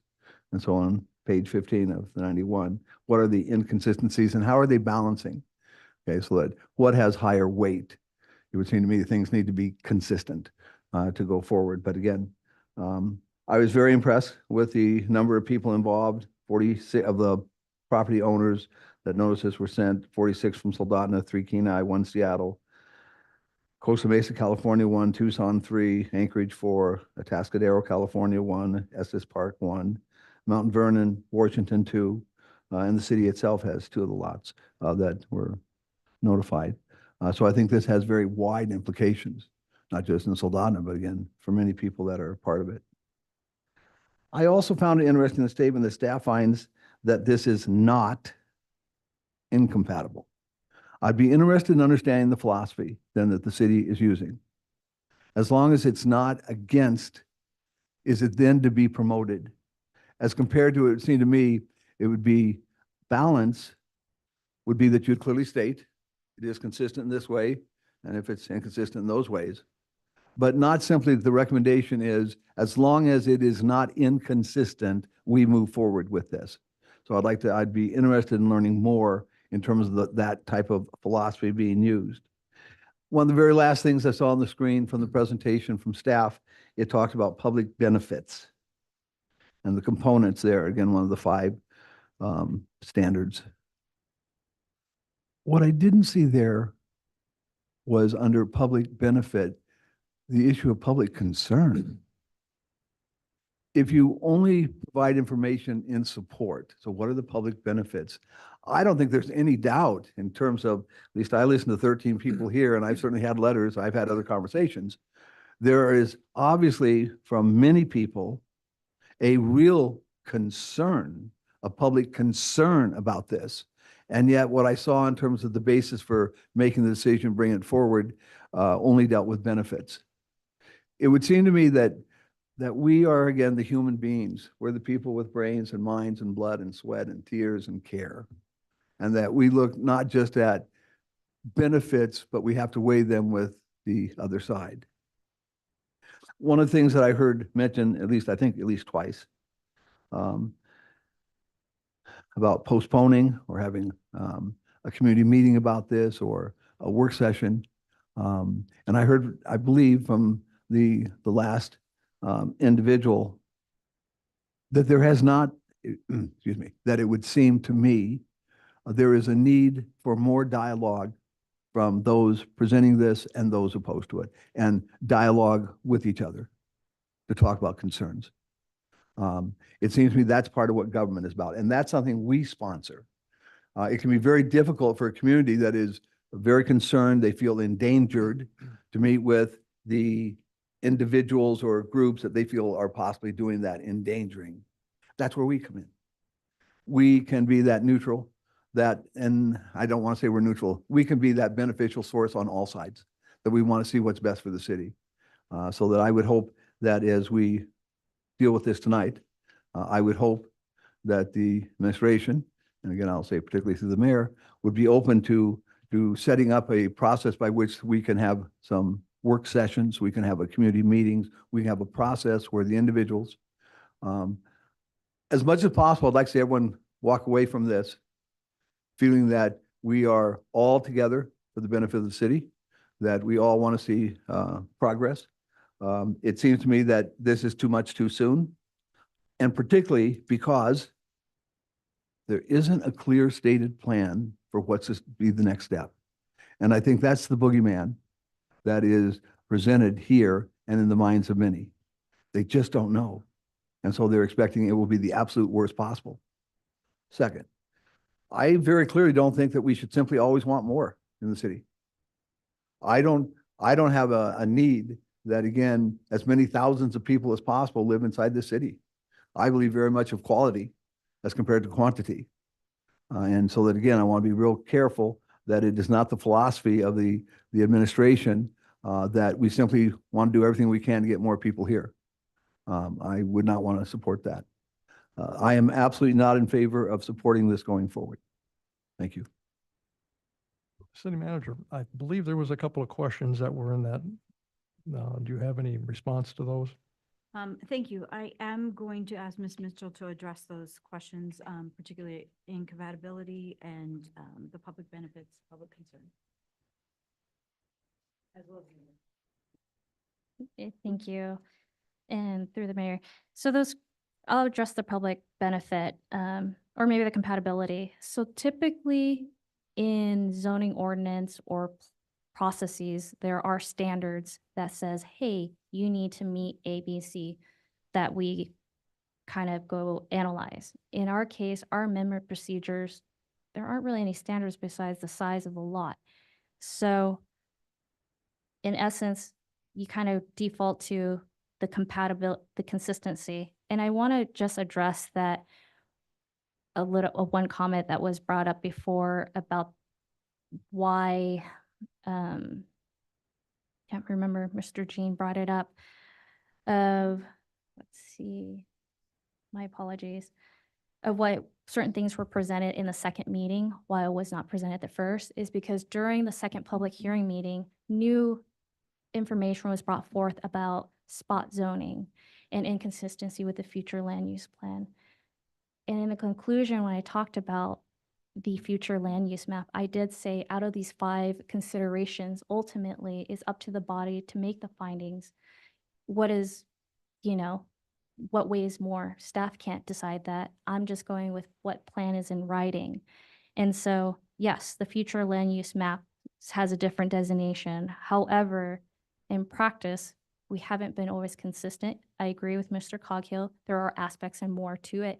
What I was bringing forth is that just because it's inconsistent or does not align perfectly to the future land use map, that alone is not a reason to say no to a rezone. That was ultimately why I presented it that way.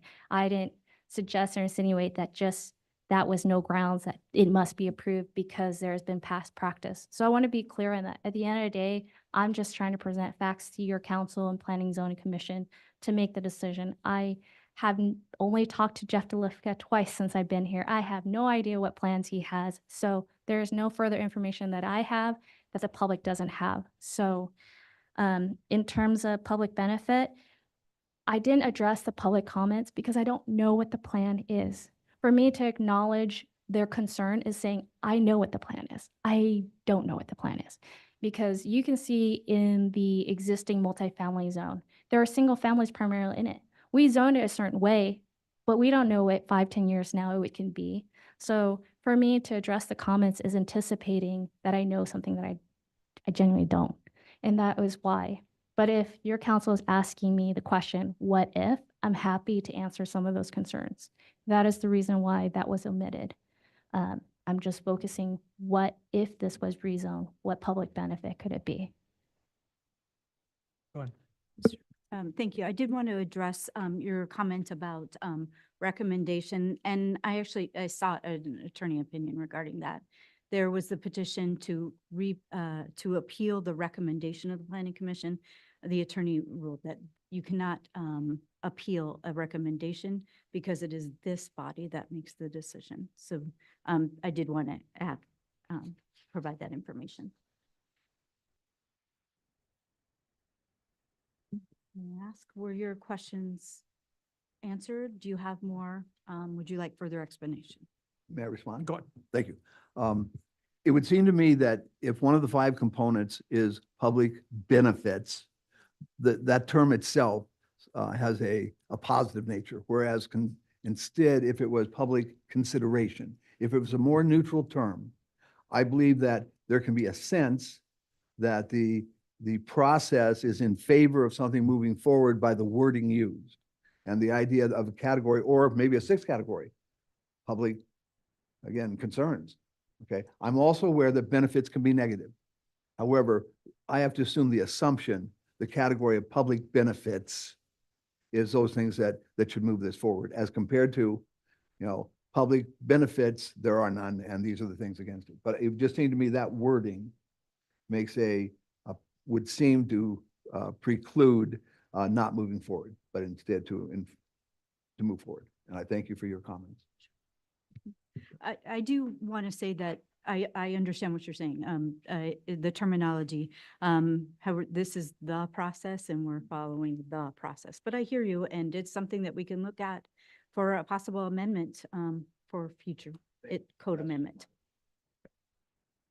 Any other comments from the council? Ms. Hutchings? Thank you, Mayor. I would like to say that I have been involved in property development in the city of Soldotna, personally, business-wise, nonprofit, and estate.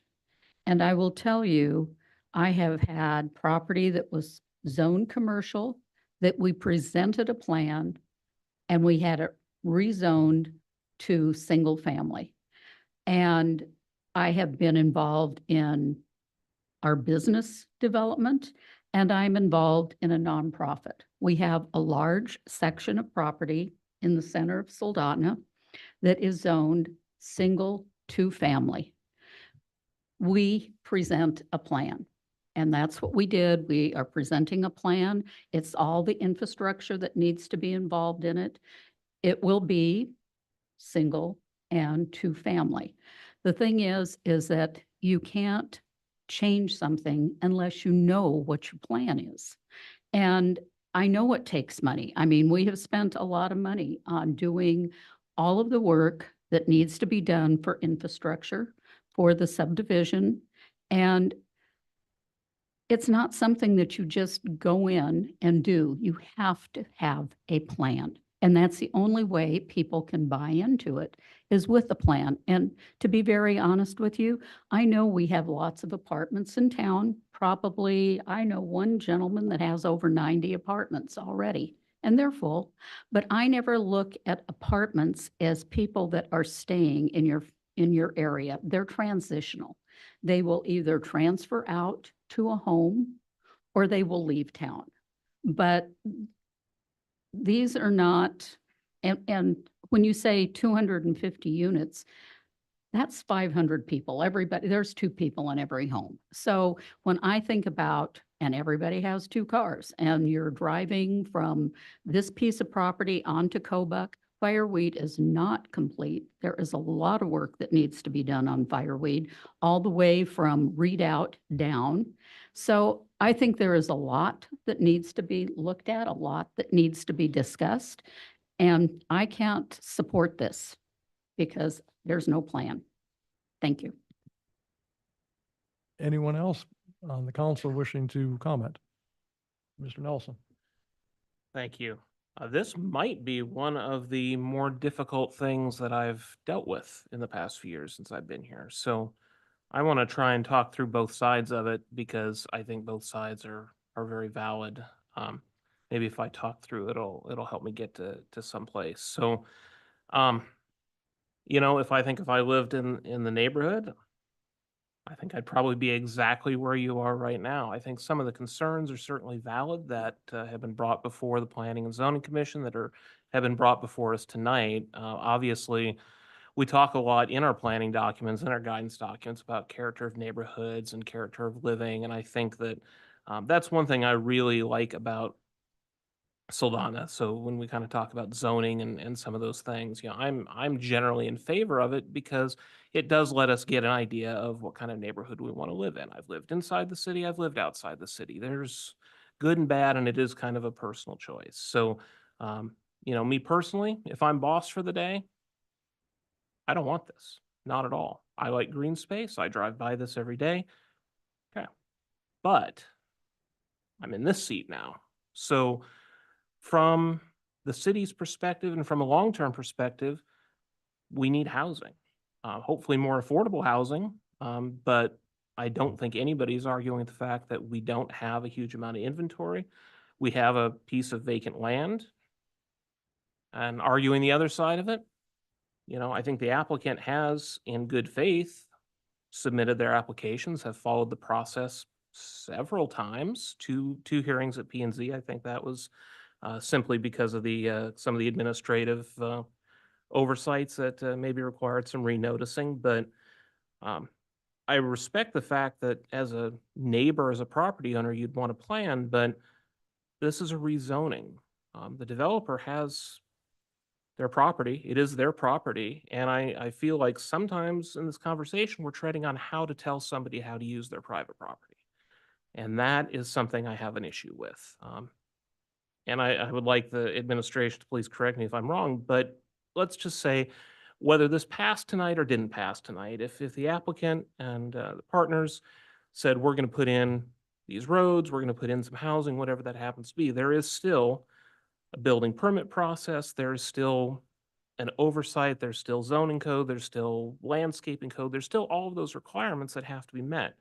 And in fact, with one of those things like the landscaping code we heard about, you know, I think that has been relatively recent, definitely in the last 10 years, but that was a very big push and a lot of work from our Economic Development and Planning Department to update those codes to be, I think, very good and good for everybody. So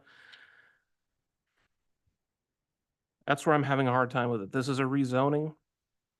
Is it, you know, would I necessarily want it if I was the neighbor? No, I can absolutely agree with everybody here that spoke in opposition. From a city perspective and from a city council perspective, I'm having a real hard time saying that, no, we shouldn't do this because this gives somebody the opportunity to develop and to go forward. And I certainly hope that, you know, it looks nice and all of those things, but I think the applicant made a point. It will get developed eventually. You know, so what role does the city play in doing that? And I think that's where it gets real tricky and having to put somebody through hurdles that maybe we wouldn't do to somebody else. So I feel like I'm rambling, but I think this is a tough one, but I appreciate that. Those are my comments. Any other comments from the council? Ms. Wackler? Thank you, Mayor. I've had the pleasure of following this through the planning and zoning meetings as well. So I've had a chance to listen to a number of you come in and speak multiple times. And throughout this process, I've definitely felt a lot of the same things that Dan is feeling. That is a really difficult question because obviously this room is filled with people who own property in the area, people with adjacent properties, people who know and have an opinion about the subject. And that's been stated multiple times. But what we're not hearing from is also the potential people who would be affected by it, possibly. Again, we're looking at so much variability of what possibly could be. We don't know, which again, that's one of the things that I have a difficulty with. Changing this without a plan is difficult because we're not guaranteeing that we are developing something that would benefit the city. We don't know. So I do understand that. I also understand that there is a valid concern that if a development is put in place, it could potentially reduce property values. That's a concern. I've heard a number of people say that they have multiple properties in the area, multiple investments. They're really concerned about their investments. When we're talking about affordable housing and the opportunity for affordable housing, the lack of that is definitely going to affect your investments as well. I don't necessarily want progress for progress sake, but without housing, without new people coming in and an aging population, we're going to have difficulties. So we have to think about future planning. So it's hard for me to say that I'm for this project because I don't know what it is and none of us do. But yeah, I mean, of course, we're not deciding whether it's going to stay a green space. And I do understand the difficulty of developing a plan. I mean, that's 6, 10, 12% of your project budget is going to be the plan itself. So outlining that initially in the planning stages before you even know if you can build a multifamily unit, that would hurt if you didn't get the planning and zoning change. So I can see where the developers didn't want to come in and develop a complete plan and present it. But it may be where they're going to need to get a planning and zoning change. Where if they want a multifamily development, we may be able to have a conversation. And I think Delifka has stated multiple times that he is willing to have a conversation with residents in the area to develop a plan that residents would agree to, and then we could move forward. So it's a difficult one. There's no right answer in my mind right now. I'm still wavering on whether or not we can do this and what is best for the city. Obviously, we've heard from residents that are against it, and it would be hard for me to close my ears to the number of residents who are against it. Anyone else? Mr. Chosen? Thank you, Mr. Mayor. This is another tough decision that we have before us tonight, and I empathize with the position that my fellow council members have expressed in trying to make this decision here and fairly balance all of the concerns that have been brought before us tonight, because there's a lot of them that have been brought forward and a lot of them are very valid. I thank everyone that has continued to participate in this process, meeting after meeting. I know it's certainly been drawn out and a lot longer of a process than you would have liked, but it is valuable input and it's not falling on deaf ears. We do appreciate that. And giving all credence to those concerns. Going through this and reviewing all the different ones that are brought forward and really trying to analyze those fairly as they're presented to us, and just kind of talking through these. Some of them I think are more valid than others. Some of them I think that we have addressed as a city. First being the maximum units. I know tonight we heard a calculation of as many as 253 units. would definitely be up in my seat if I heard that there is a 253 unit development going in behind my house. That's a scary number. I get it. But to that end, I think that we have to, in the absence of a plan, I think you can make some safe assumptions that just the size of the lot and the nature of parking requirements, I just don't think there's any reasonable development that you could ever really realistically envision that would be a 253 unit development. I think realistically, you're going to see just the need for parking and use for space in a functional manner will regulate that down.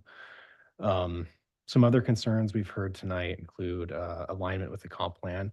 I think there have been valid concerns shared that, you know, some of this is not necessarily in alignment with the comp plan. We've also heard from city administration that it is, and that's unfortunately the reality of a comp plan is it's a guiding document, and you could, you know, on honesty, you can pick a goal and you could probably find some way to justify it or defeat it based on logic in a comp plan. So take it with a grain of salt and use it as you can to guide the city in what you perceive to be the best interest of the city. We've also heard concerns about home prices. I heard a number tonight of somewhere between 5 and 10%, maybe as high as 15%. That is a valid concern. Homes are incredibly expensive properties. But then again, they're value that I don't foresee declining. As long as you're not planning on selling your home in the next year or two, you will probably recoup that if you're committed to be here for the long run. So there's that. I surprisingly didn't hear this tonight, but at the last two meetings, we had a number of people come forward and talk about concerns relating to crime. I'm glad to see that's kind of tapered off because I think that's really an unfortunate stereotype for any kind of dense urban environment. We have a very diverse demographic here in Soldotna, and I don't think that it's fair to necessarily associate people with you know, crime because they live in lower income or more dense housing. Another point I heard tonight is the lack of a plan. I completely empathize with this. It's really frustrating to hear talk of development of land that's next to your house when there is no plan. Like that is something that we would reasonably expect. However, the reality is that when you're looking at permitting the use of land, it's not our job to require a plan and nitpick of what they do with it as long as it meets the zoning requirements. So to that end, if we were to approve this rezone, we really have to be comfortable with any potential use of that land, including up to the maximum number of units. And I think in that end, you really have to, again, you have to make the assumption that the number of units that were to be developed are going to self-regulate. So I'm not worried about that high-end number. Yeah, there's just really a lot to take in with this, and it's a very difficult decision to make. I heard the comments earlier tonight, Mr. Ostrander. I really appreciate your feedback about local government works. I completely agree that the further out you go at the state and federal levels, you really have less of a hand in the process, and that's what's beautiful about local government is you're all here tonight and you're providing valuable input for us, and we do give that a serious take. But again, as local legislators, we have a responsibility to make decisions that are in the best interest of the city, and sometimes those are not necessarily popular decisions. We have to really look at what is in the long-term interest of the city. And sometimes those are, again, hard decisions. So we really have to weigh that carefully here. And I think there's, you know, a lot of ways that we could potentially go with this property, and in balancing that, it wouldn't be reasonable to say develop for the sake of developing or develop at, you know, all costs. And that's why we're not looking at doing commercial. There's a lot of limitations that would come into place should this be rezoned into multifamily that are not present with single family. I think actually address a lot of the concerns we've heard, specifically a lot of the buffering requirements and vegetation retention that are not present with single family. So that is one thing that I would consider with that. And then just the other thing about, you know, I've heard a couple people comment tonight about having multiple homes.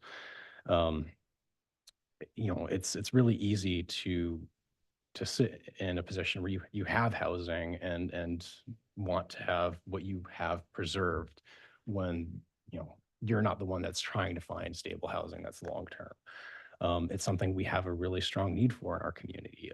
I also heard the comment earlier tonight that apartment housing is transient. The people that live in apartments are not in it for the long run in your community. I don't think that's necessarily true. I disagree with that. I started out here, and I remember when I was trying to find my first apartment, I really wanted to live in the city of Soldotna because that's where I was from. I couldn't find an affordable apartment in Soldotna. I ended up moving to K Beach and later Kenai, and it wasn't until later in my career when I was able to get more established and come back and buy a home in Soldotna that I moved here permanently. So I think there are young people that want to be part of this community, that want to find long-term rentals or potentially even condos. I think there's, that's another thing that hasn't been mentioned as part of this.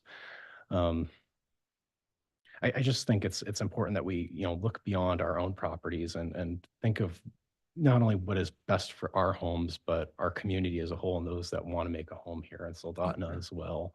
And just having compassion with that.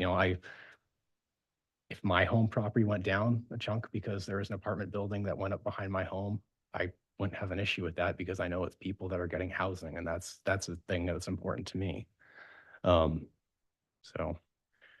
again, I think the lack of the plan makes it a little bit more of a difficult thing to swallow, and I struggle with that. So it's a tough decision. I'm kind of going back and forth on this one. You be the last one. No, Mayor Whitney, you will be the last one.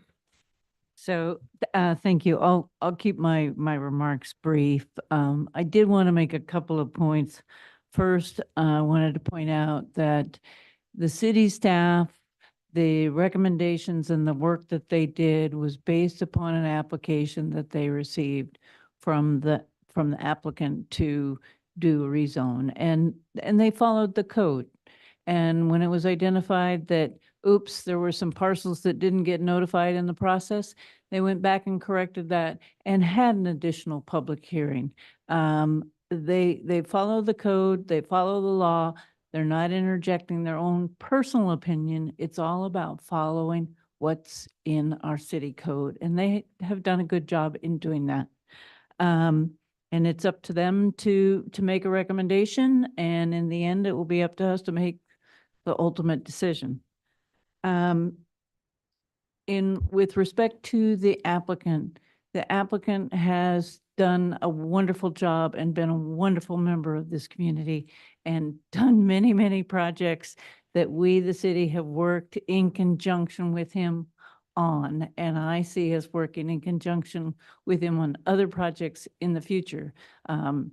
This may be a bump in the road, but, we're going to still go forward, and we will still work together as we go forward here as a city. So I do want to commend Mr. Delivka and his vested interest here in our community and our residents, and particularly the kids that are here in the community.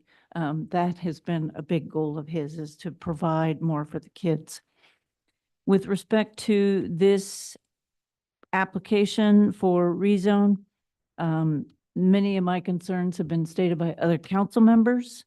It is a large parcel of land that will have an impact on the neighborhood and the community as a whole if it was to be rezoned multifamily.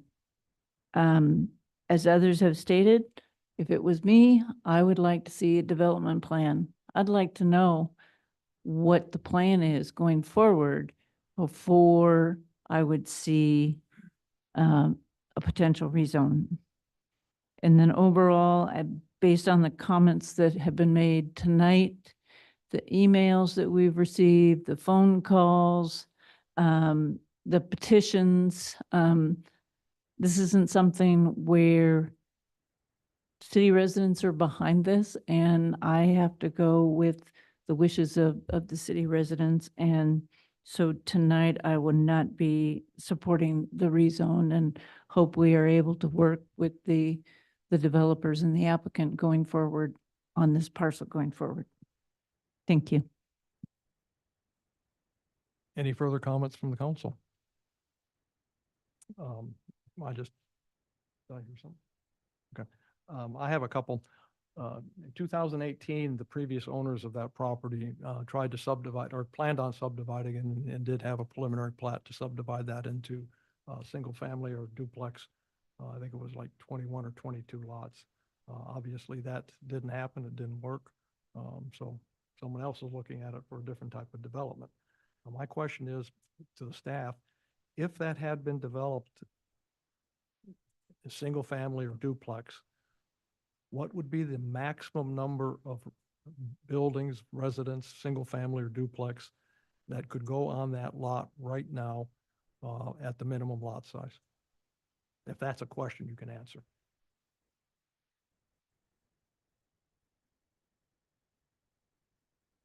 Thank you for that question, Mayor Whitney. I probably would need a minute to calculate, but if we're talking about the proposal back in 2018, 21, Now, just right now, if that was subdivided into the minimum lot size for a single family duplex. Just a rough estimate. I'm going to give it to you right now with my calculator because ultimately the minimum lot size is 8,000. Can you go back to the slide to see? I just want to make sure I'm doing it correctly, and I would happily give you an estimate.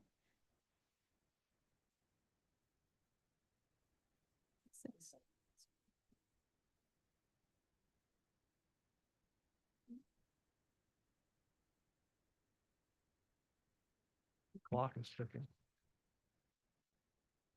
8,004. Al should have that at his fingertips. He's an engineer. So since the minimum lot size is for a single family, two family is 8,400 for a 10.66 acre lot, you can have up to 110 units. Because 2 units per lot maximum. I mean, and then you can add on the dwelling units as ADUs as well. So that potentially. Yeah, I So mean, we're just talking strictly density. We're not even talking about reducing for Right, right of ways. Yeah, 110. All right, thank you. Mhm. Just a curiosity question. Okay, we'll call for the vote. Carrie, No. Parker, No. Nelson, Yes. Chilson, Yes. Wackler,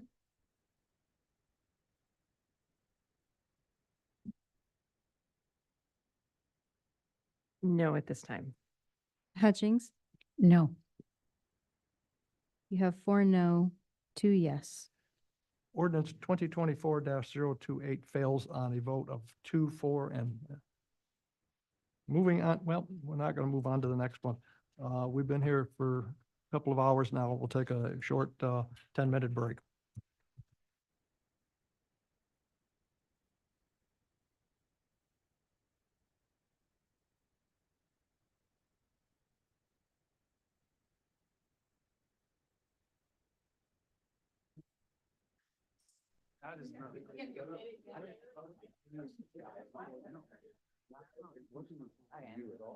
You were accusing them. They did a great job. And I said I would live them. That's fine what they did.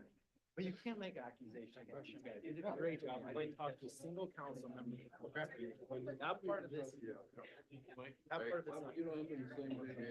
Why don't you go up there and say that about it?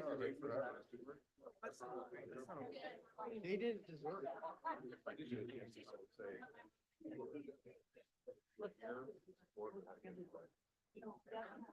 Yeah, you just scared them. Guaranteed $100 to apologize to you. I should 100% should have. I should have come by your office. I figured out that.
It's 8:06 and we're going to go back on record for the meeting.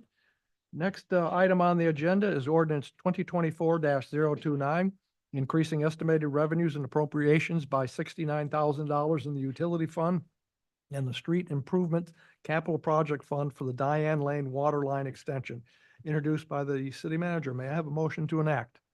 Mr. Carey, I move the adoption of ordinance 2024-029. may I have a second, please? Thank you, Ms. Hutchings. Report from the city manager. Thank you. As you remember, previously you approved a development plan for the Diane Lane water line extension. When that was being worked on during the construction of the water line extension, it was noted that an existing T and water valve were broken due to freezing.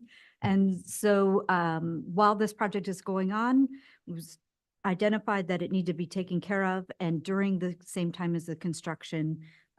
And for the benefit of the city's infrastructure, this also creates a loop back into the system, and the additional funds are needed to finish up this work. And any further technical questions, Mr. Cornelis can answer those. Are there any members of the public who wish to speak on this item? Anyone here in the audience wishing to speak on the item? Seeing no one wishing to speak, I'll take a look at Zoom, and there is no hands raised there. Having no one wishing to speak, the item is back before the council. Are there any council comments? Seeing none, we'll call for the vote. Parker, Yes. Nelson, Yes. Chilson, Yes. Wackler, Yes.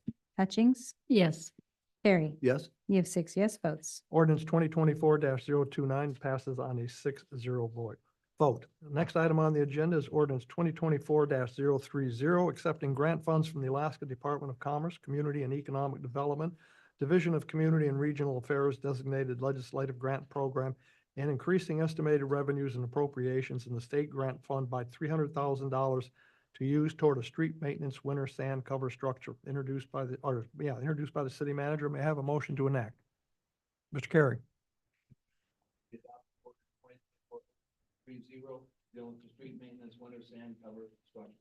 Second. That was from Ms. Wackler? No, me. Oh, Vice Mayor Parker, okay. Report from the city manager. Thank you, Mr. Mayor. The street maintenance wind sand cover structure was one of the city council's legislative priorities, and brought into the state capital budget by Representative Ruffridge. And it was included in the governor's budget and has been funded. This officially accepts the funding for the project. Do we have the money in the bank yet? Not quite yet. Okay. Are there any members of the public who wish to speak on ordinance 2024-030? Seeing no one here in the audience, I'll take a look at Zoom, and there are no hands raised. Having no one wishing to speak, the item is back before the council. Are there any council comments? Vice Mayor Parker. Thank you, Mayor Whitney. I would like to thank Representative Ruffridge, along with the entire Alaska State Legislature and Governor Dunleavy for appropriating these funds to the city of Soldotna. Anything else? Any objections to enacting ordinance 2024-030? Seeing none, ordinance 2024-030 passes by unanimous consent. Next item on the agenda is ordinance 2024-031, authorizing the disposal of a utility easement for the purpose of replacing existing underground service line at the Soldotna Regional Sports Complex, introduced by the city manager. May I have a motion to enact? Mr. Carey. May I have a second, please? Thank you, Mr. Nelson. Report from the city manager. Thank you, Mr. Mayor. The original electrical service line was installed over 40 years ago with the construction of the complex. And at that time, HEA did not ask it for an easement of the line. During construction of the field house, it was identified that the service line had reached its end of useful life. And so HEA is asking for the utility easement to complete the services. Thank you.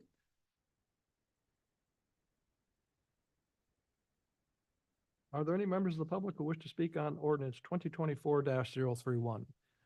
Seeing no one here in the audience wishing to, I'll look at Zoom and there are no hands raised there. Having no one wishing to speak, the item is back before the council. Are there any council comments? Are there any objections to enacting ordinance 2024-031? Seeing and hearing none, ordinance 2024-031 is approved by unanimous consent. Next item on the agenda is ordinance 2024-032, amending Soldotna Municipal Code, section 17.10.370, mobile home parks, and section 17.10.335, landscaping to increase the notice period for tenants, add water and sewer service standards, and provide consistency on buffer landscaping requirements for mobile home parks. Introduced by Councilmember Chilson. May I have a motion to enact? Thank you, Mr. Mayor. I'd move to enact ordinance 2024-032. May I have a second, please? Thank you, Mr. Nelson. A report from Mr. Chilson. Thank you, Mr. Mayor. So this ordinance that you have before you is the result of kind of a long journey of working with the Planning and Zoning Commission. I'm really happy with the legislation that we have before us to consider. So this originated with really two primary goals, the first of which was to expand housing protections for those that live in mobile home parks within the city, and then additionally bolster public health and safety standards as they relate to water and sewer services on those lots. And lastly, there was some buffer landscaping code that is included in this at the recommendation of the Planning and Zoning Commission. I can go ahead and just speak to each of these really three main components to this ordinance. So the first of which being housing protections. As Alaska statute, which one was that?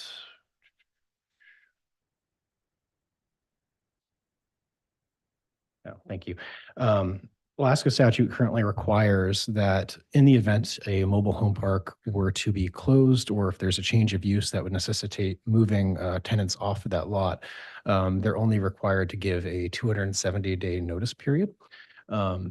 As we've heard in the last year within the city, should that notice be given in August, the nature of the seasonal environment that we live in makes moving a mobile home very, very difficult if you aren't given an opportunity to move it during the summer months. So the code before you would extend that notice period requirement from 270 days to 365 days. So regardless of what time of year that notice were to be issued, a tenant would have an opportunity to work during the summer months to relocate their home.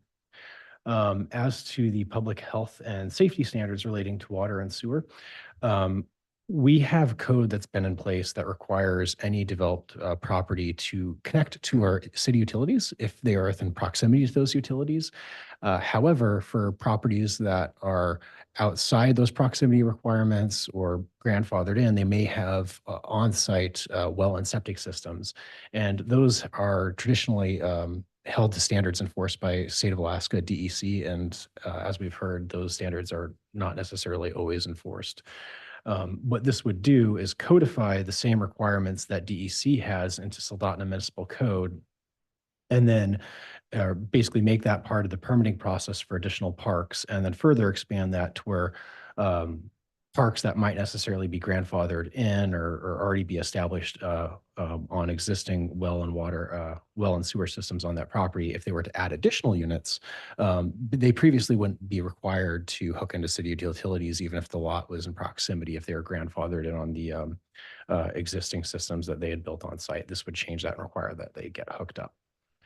And then lastly, as I mentioned, in the process of this going through the Planning and Zoning Commission, commissioners had requested that we take this as an opportunity to correct some deficiencies relating to buffering requirements that had been omitted for mobile home parks, and update our zoning code to address that. So at the commission's recommendation, this was included as well. I'd be happy to stand for any questions. Thank you for the report. Are there any members of the public who wish to speak on ordinance 2024-032? Seeing no one here in the audience, so take a look at Zoom, and there are no hands raised there. Having no one wishing to speak, the item is back before the council. Are there any council comments? Seeing none, Vice Mayor Parker.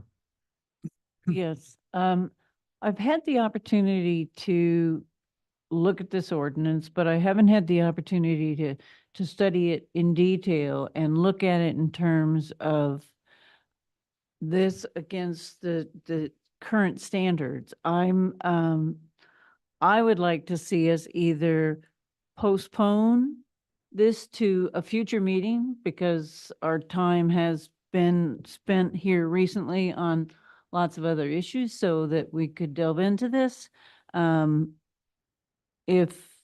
If I had my druthers, I would prefer that we not have any additional mobile home parks within our city limits. We don't have that much available land. And that we grandfather the existing ones that we have. I think based on what's in this and what I see, you're asking a future developer to go above and beyond many standards. And when I look at the road standards that are in here, it's confusing as to what's there. The lot sizes are confusing. And I know your heart's in the right place, but I just think it's, at this point, I would like more time to look at it and spend more time on it. Was there a motion to postpone in there somewhere? Yes, I would move that we postpone this to the meeting of October 9. Is there a second to that motion? Ms. Hutchings?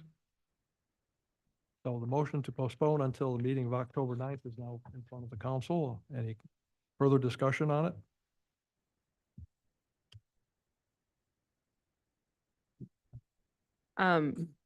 Just before we delve into this, you had spoken about this only pertaining to future developments.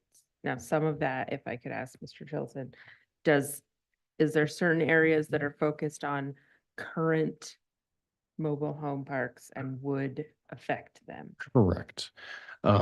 So as this relates to existing mobile home parks, there's two main pieces of this code that ties to them. So most importantly to me is the notice requirement.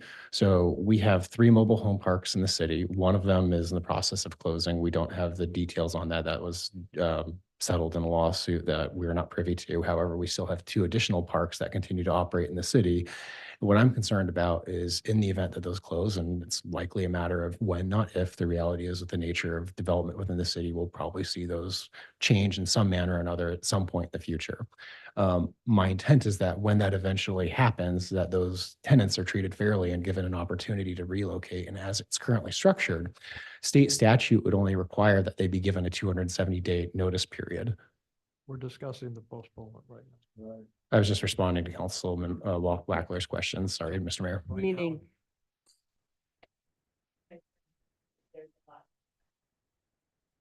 Certainly. So I don't necessarily see the need to postpone. However, I'm not opposed to it if council members have feel there's value in holding off on this so they can analyze it deeper. I'm not opposed to that, and I'd be happy to reach out and answer any questions and have those discussions.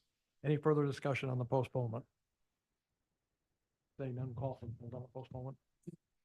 Wackler, Yes. Nelson, Yes. Carrie, Yes. Chilson, Yes. Parker, Yes.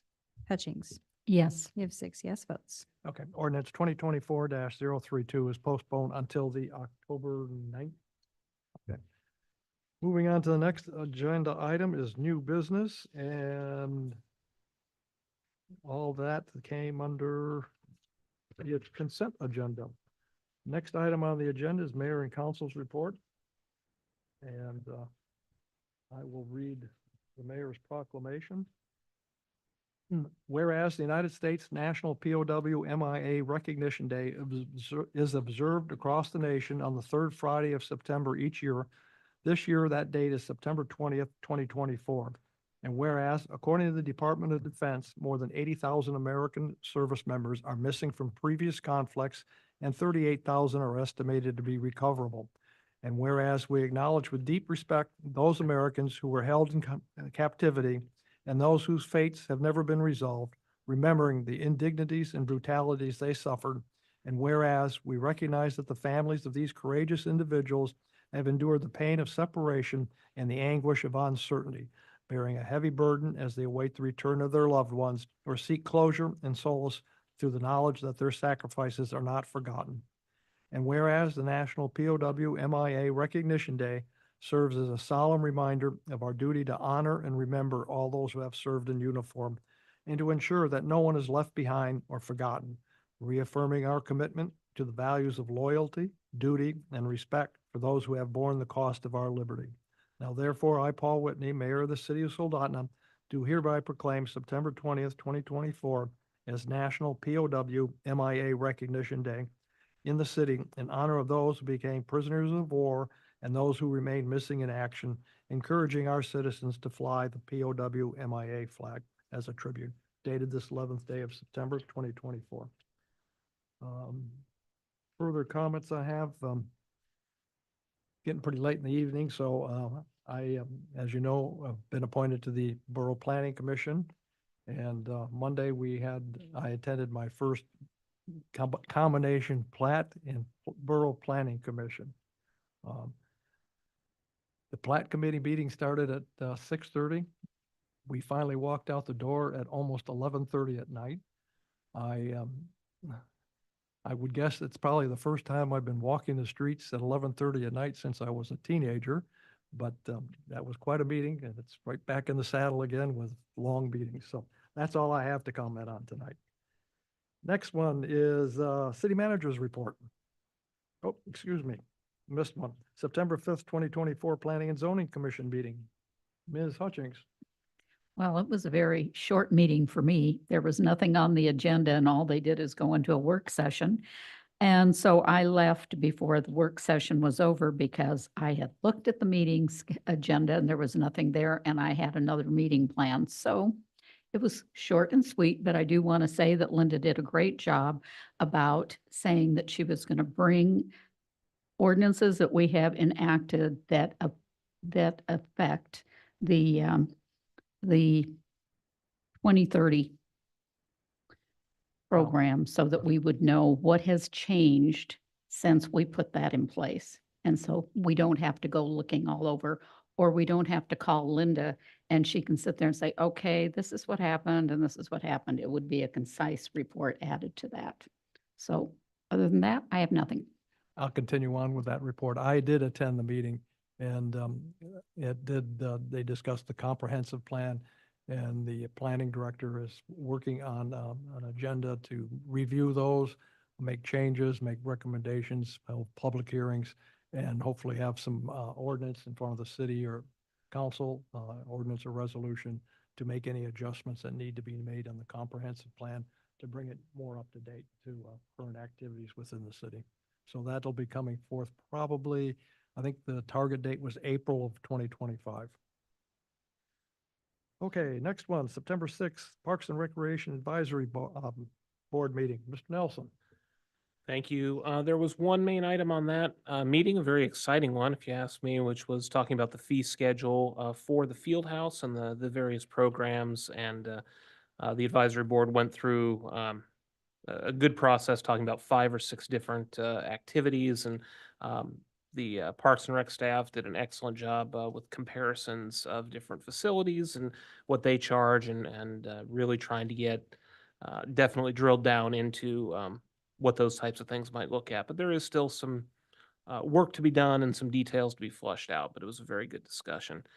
The only other thing I'll mention about that as a compliment to the park staff is in the director's report, which you may all want to jump on and read.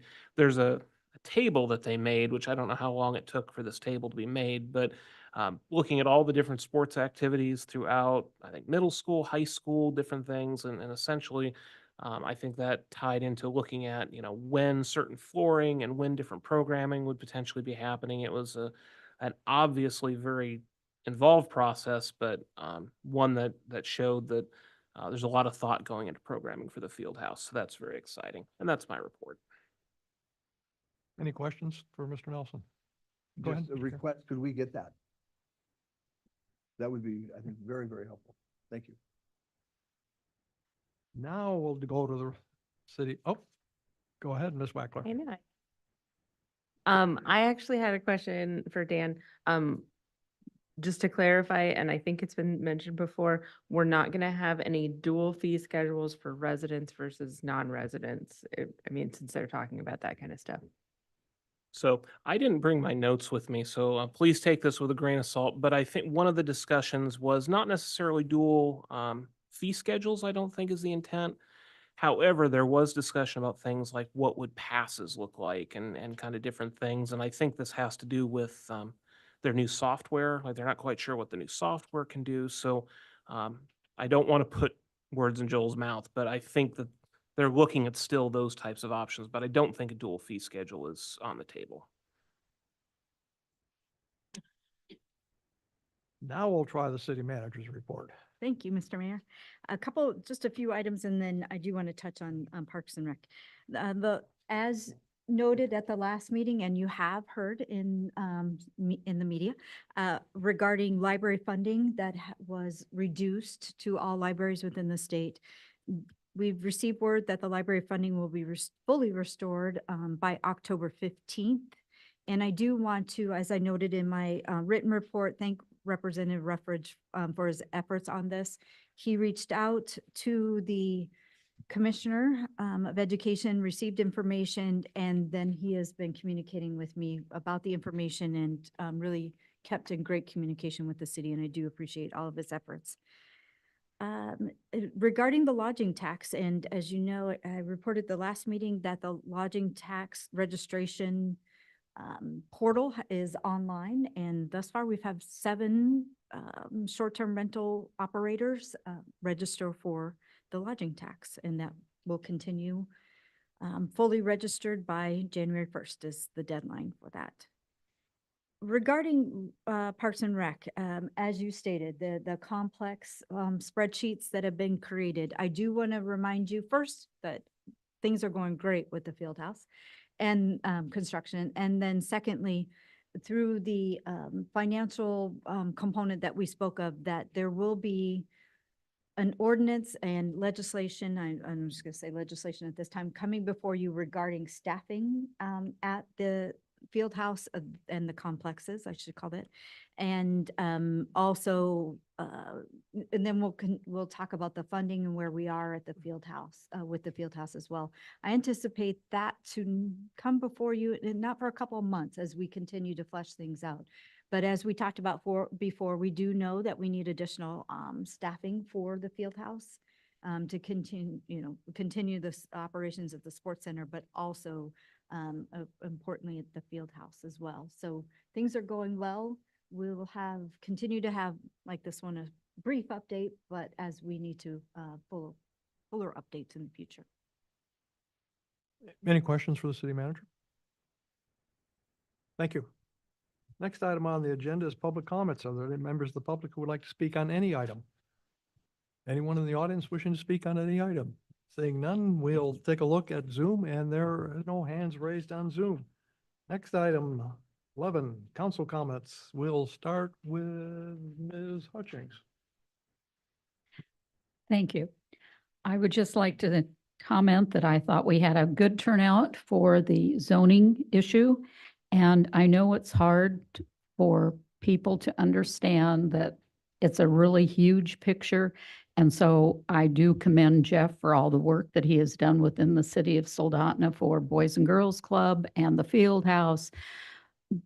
But this is completely different, and I hope that he will understand and see another avenue to take that will be beneficial to he and the people that are involved in this. And that's just it. Good night. Ms. Wackler. I think I've spoken up today. Good night. Mr. Carey. Good night. Mr. Nelson. Good night. Vice Mayor Parker. Good night. Mr. Chilson. Well, I can't let you all off the hook that easy, so I got to rant a knew little it. bit. I just want to talk a little bit about bonds, because Assemblymember Cox kind of got me thinking about this tonight when he was talking about his update on the school bond project. And it's It's really interesting comparing bond projects that we've done, like with the field house versus those that we're currently seeing in the borough, and just the differences in effective management with those. So when you look at like the school bond that was put forward, there are things in there that I would personally consider, value adds or optional improvements that add additional capability or new features beyond what was already there when they were constructed. Things like concession stands or an AstroTurf football field that's much more fancy than the natural grass that was originally there before. Those should be voted on separately, but it is what it is. They lump everything together because that's how you get things passed, and that's fine. But it's really frustrating to see those things get mismanaged to the point where we are seeing the optional, I would say, fluff projects getting done first, and then the important things like our Soldotna High School with the walls that are crumbling, getting deferred or scaled back, or our new elementary school getting held off of. And we basically got these approved before we had the plans in place to hit the ground running, versus what we did with the field house and having everything ready to go and are prepared to spend our taxpayer money from our city residents more effectively, I think. So good job to city staff, and I hope the borough gets their act in order on this. Actually, that rezone property would be nice, kind of nice place for a Boys and Girls Club. Just a thought. Meeting announcement. Oh, next item was executive session. There is none. Meeting announcements. September 19th, 2024, Airport Commission meeting, 5:30 PM here in the council chambers. September 25th, 2024, City Council meeting here in the council chambers at 6 PM. Seeing nothing further on our agenda, we are adjourned.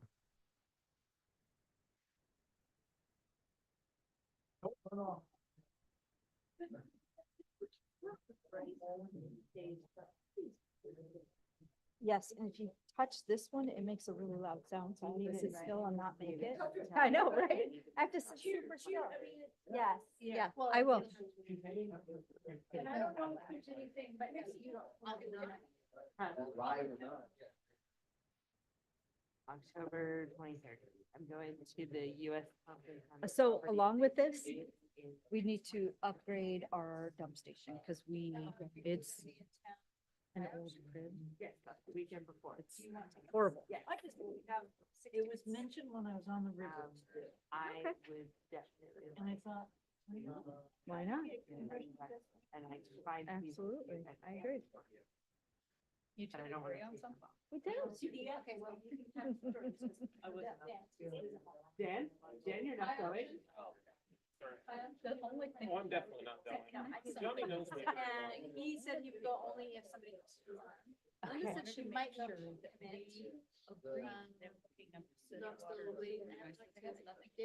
I haven't picked my outfit yet, but I'm definitely going. Right, exactly. Yeah, I think I've gone for the last 10 years. Right, because that's on Bridges property.